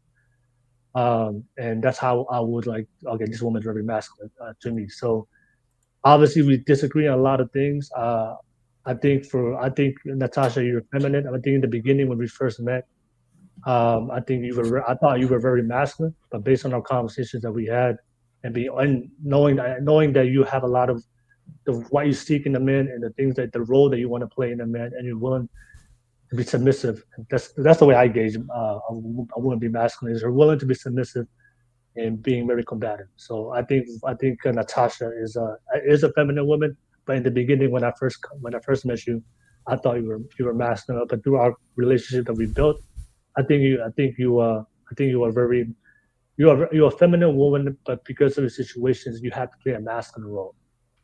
That's just the way I judge it. I think Rose, for me, I think based on I think I see you as a feminine woman, Rose. I haven't seen any combativeness yet that I've seen based on our conversations, even though there's certain things that you disagree with, but just your level of being combativeness and also understanding what role you want to play and being submissive. That's based on what I see right now. I still see you as feminine, and I haven't seen anything to think that you're masculine. And then Malia, I think I think Malia, you Malia, you were either. At first when I first met you, I thought you were very masculine, and a lot of it. I know there's a lot of things that you disagree with me, especially with the whole face and everything. And I thought, okay, she's very masculine. But as far as I think at the end of the day, in the core root of yourself, I think you're still a feminine woman. I think for me is that you just gone through a lot of stuff in your life, and you got through a lot of experiences. But at the core of your root, you're still a feminine woman, and you obviously you have a man with you, and you're willing to. Obviously, you have some wild opinions about this, but at the end of the day, you're still willing to submit to a man, so that's the thing for me is like that's the way I gauge femininity is. Are you very combative, and you're willing to submit to a man? And if you're very combative and you don't want to submit to a man, for me, that's very masculine itself. But like we mentioned in I think Devil's Advocate Alpha and these terms that we had, there's always degrees to it. There's no absolutes. But that's just for me is just how I gauge femininity femininity for masculinity for the women is if you're very combative and you don't want to and you're not willing to be submissive, and all of you guys what you've seen so far, even though there's a lot of things that you disagree with the male point of view. I think it was just a lot of times for a lot of men when women disagree with the male point of view, not understanding a lot of women don't know the male point of view, and that's why these discussions is important. So for me, it's like if you meet a woman and then she disagrees with the male point of view, doesn't ultimately mean that she's masculine or are you willing to have the conversation? And the thing, all of us, even though we disagree a lot of things, ultimately when I see the core root of yourself, that like your core root, I still see you as feminine women. It's just we live in a society. We're just a product of a society that we just hear all we have no understanding between the dynamics between men and women. And but yeah. So Natasha and Malia, I thought you were masculine, but I think at the core root of you guys is still feminine women. And then Rose, I think you're a feminine woman. I haven't seen anything otherwise. I think you're masculine. But yeah, it was that's just my take. But yeah, thank you. Man, that was interesting for all of us. I missed the disagreements. I wish That was I was good. Only in the That was good. Only in the we keep it real in here, y'all. We keep it real in here, y'all. Did you guys saw Will either? We love good growth. I'm here for the growth all day long. All right, I appreciate that. But yeah, thank you so much for everybody that's watching this right now. And I appreciate the feedback and having this honesty for all you guys real quick. We've shared a lot of things that just for the sake of time, I just want you guys to drop your social media panels real quick. So people that's listening right now, they're still watching, they can follow you guys real quick. And thank you for the open conversations. And if any of you guys no longer accept your invite to my future podcast, I know why. So none of you guys accept my invites. Oh, dang, got too real in here. Just joking. But yeah, drop a social media handles real quick. Rose, go ahead. Drop a social media handles real quick. Everybody out there. Oh, it's that Hungry Someone's on Instagram. All right, and I'll definitely plug in Rose's podcast link. Please support Rose's podcast, Hungry Samoans. There's a lot of great content on there. Definitely support. Natasha, how can people find you? Handles in my name here. So yeah. Okay. Thank you, Natasha. Handles on her name right there on the screen. Just tap in and you can follow her. Malia, what do you think? I just want to say before I drop my handle, that Taniela is like, he just reminds me of like that wiser older brother that gives you like the best advice, but because you're a rebel, you just do the complete opposite. But yeah, Taniela, shout out to you. But anyways, you could catch me on IG at Boss Lady Bubba. And thank you to everyone in the panel. This was a very interesting podcast. And Malia, that's what I say. Like on the core root of you, you're feminine, but you're a rebel. So you wanna. Yes, I'm always gonna be a rebel till I die. Oh, but I think like you say, you have this. Yeah, you're a rebel, which is cool. But I believe in the core root, you're a feminine woman. Taniela.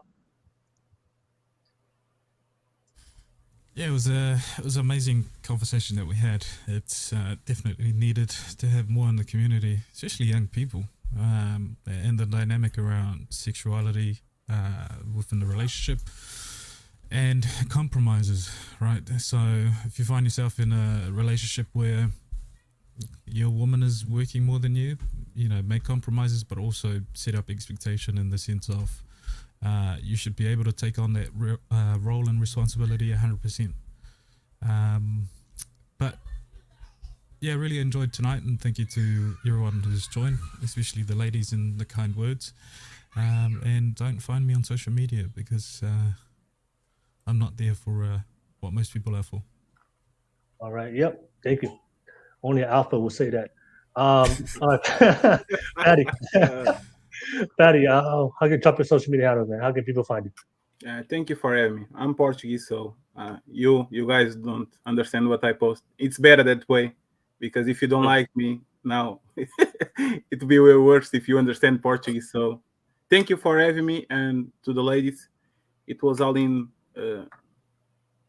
I meant well. I know I don't sound well, but it was not an attack. So thanks for the open-minded and for Malia to not kill me or send somebody to get me. Thank you. All right, no worries. Thank you. Thank you, Fatty. Always welcome. And Samoan King. How can people find you, or they can't find you? I don't know. What do you think? Shit, man, you can't find me. You can't find me on social media. I ain't on there like that. Shout out to Taniela. I say Taniela. Everyone say Taniela. But my Uso right there, my Togo. Nah, he right. I'm not on there for them same reasons. So, man, if you is gonna find me, I'll be up on here. Or my Uso will, my Togo will. But shout out to everybody, the whole panel, and thank y'all for rocking with your boy. And man, I think a lot of us here, everyone, these Islander ladies, they all have the alpha in them. Sometimes they put on that little beta look, but the alpha's in there. Yeah, watch when that shit turn off. They gonna turn the lashes come off and the alpha comes out. All right, man. Peace and love, man. I rock with y'all. No worries. Appreciate it. Thank you, Samoan Kim, and always appreciate you. Always welcome on the show. And then Devil. Peace and love. And how can people find you? Yeah, sure. I got a YouTube channel, Devil's Advocate, and my IG handle is Devil's Advocate 403. I'm not insanely active on social media. I more use it to find things I find funny, and yeah, like I do it for the memes. There's some pretty good ones going around with the Amber Heard Johnny Depp trial right now, so it's been entertaining. But yeah, feel free to connect. And Will, thanks for having me on. I appreciate it, and sorry for being super late. I worked really late, and I had an interview, and I fell asleep in this chair, and I woke up on my bed 6 hours later. I'm like, oh shit. But yeah, appreciate it. All right, no worries. I know what to appreciate you, Devil. Yeah, and I saw your comment, Malia. You're lucky I'm not alpha, like you said. I would have booted you out. You're lucky I'm not alpha. No worries. Joke. She gave Will an excuse to insert his will, enforce his will now. All right, appreciate you guys. I appreciate your honesty and feedback, and we do this every single Wednesday. So if you didn't get to watch the show, you're tuning in right now, you can definitely watch it. But we'll see you guys next week, ladies and gentlemen. You guys have a blessed night. Thank you for taking the time to be on the podcast. Much love to you guys. Peace, y'all. Peace. See you. Have a good one. Hey.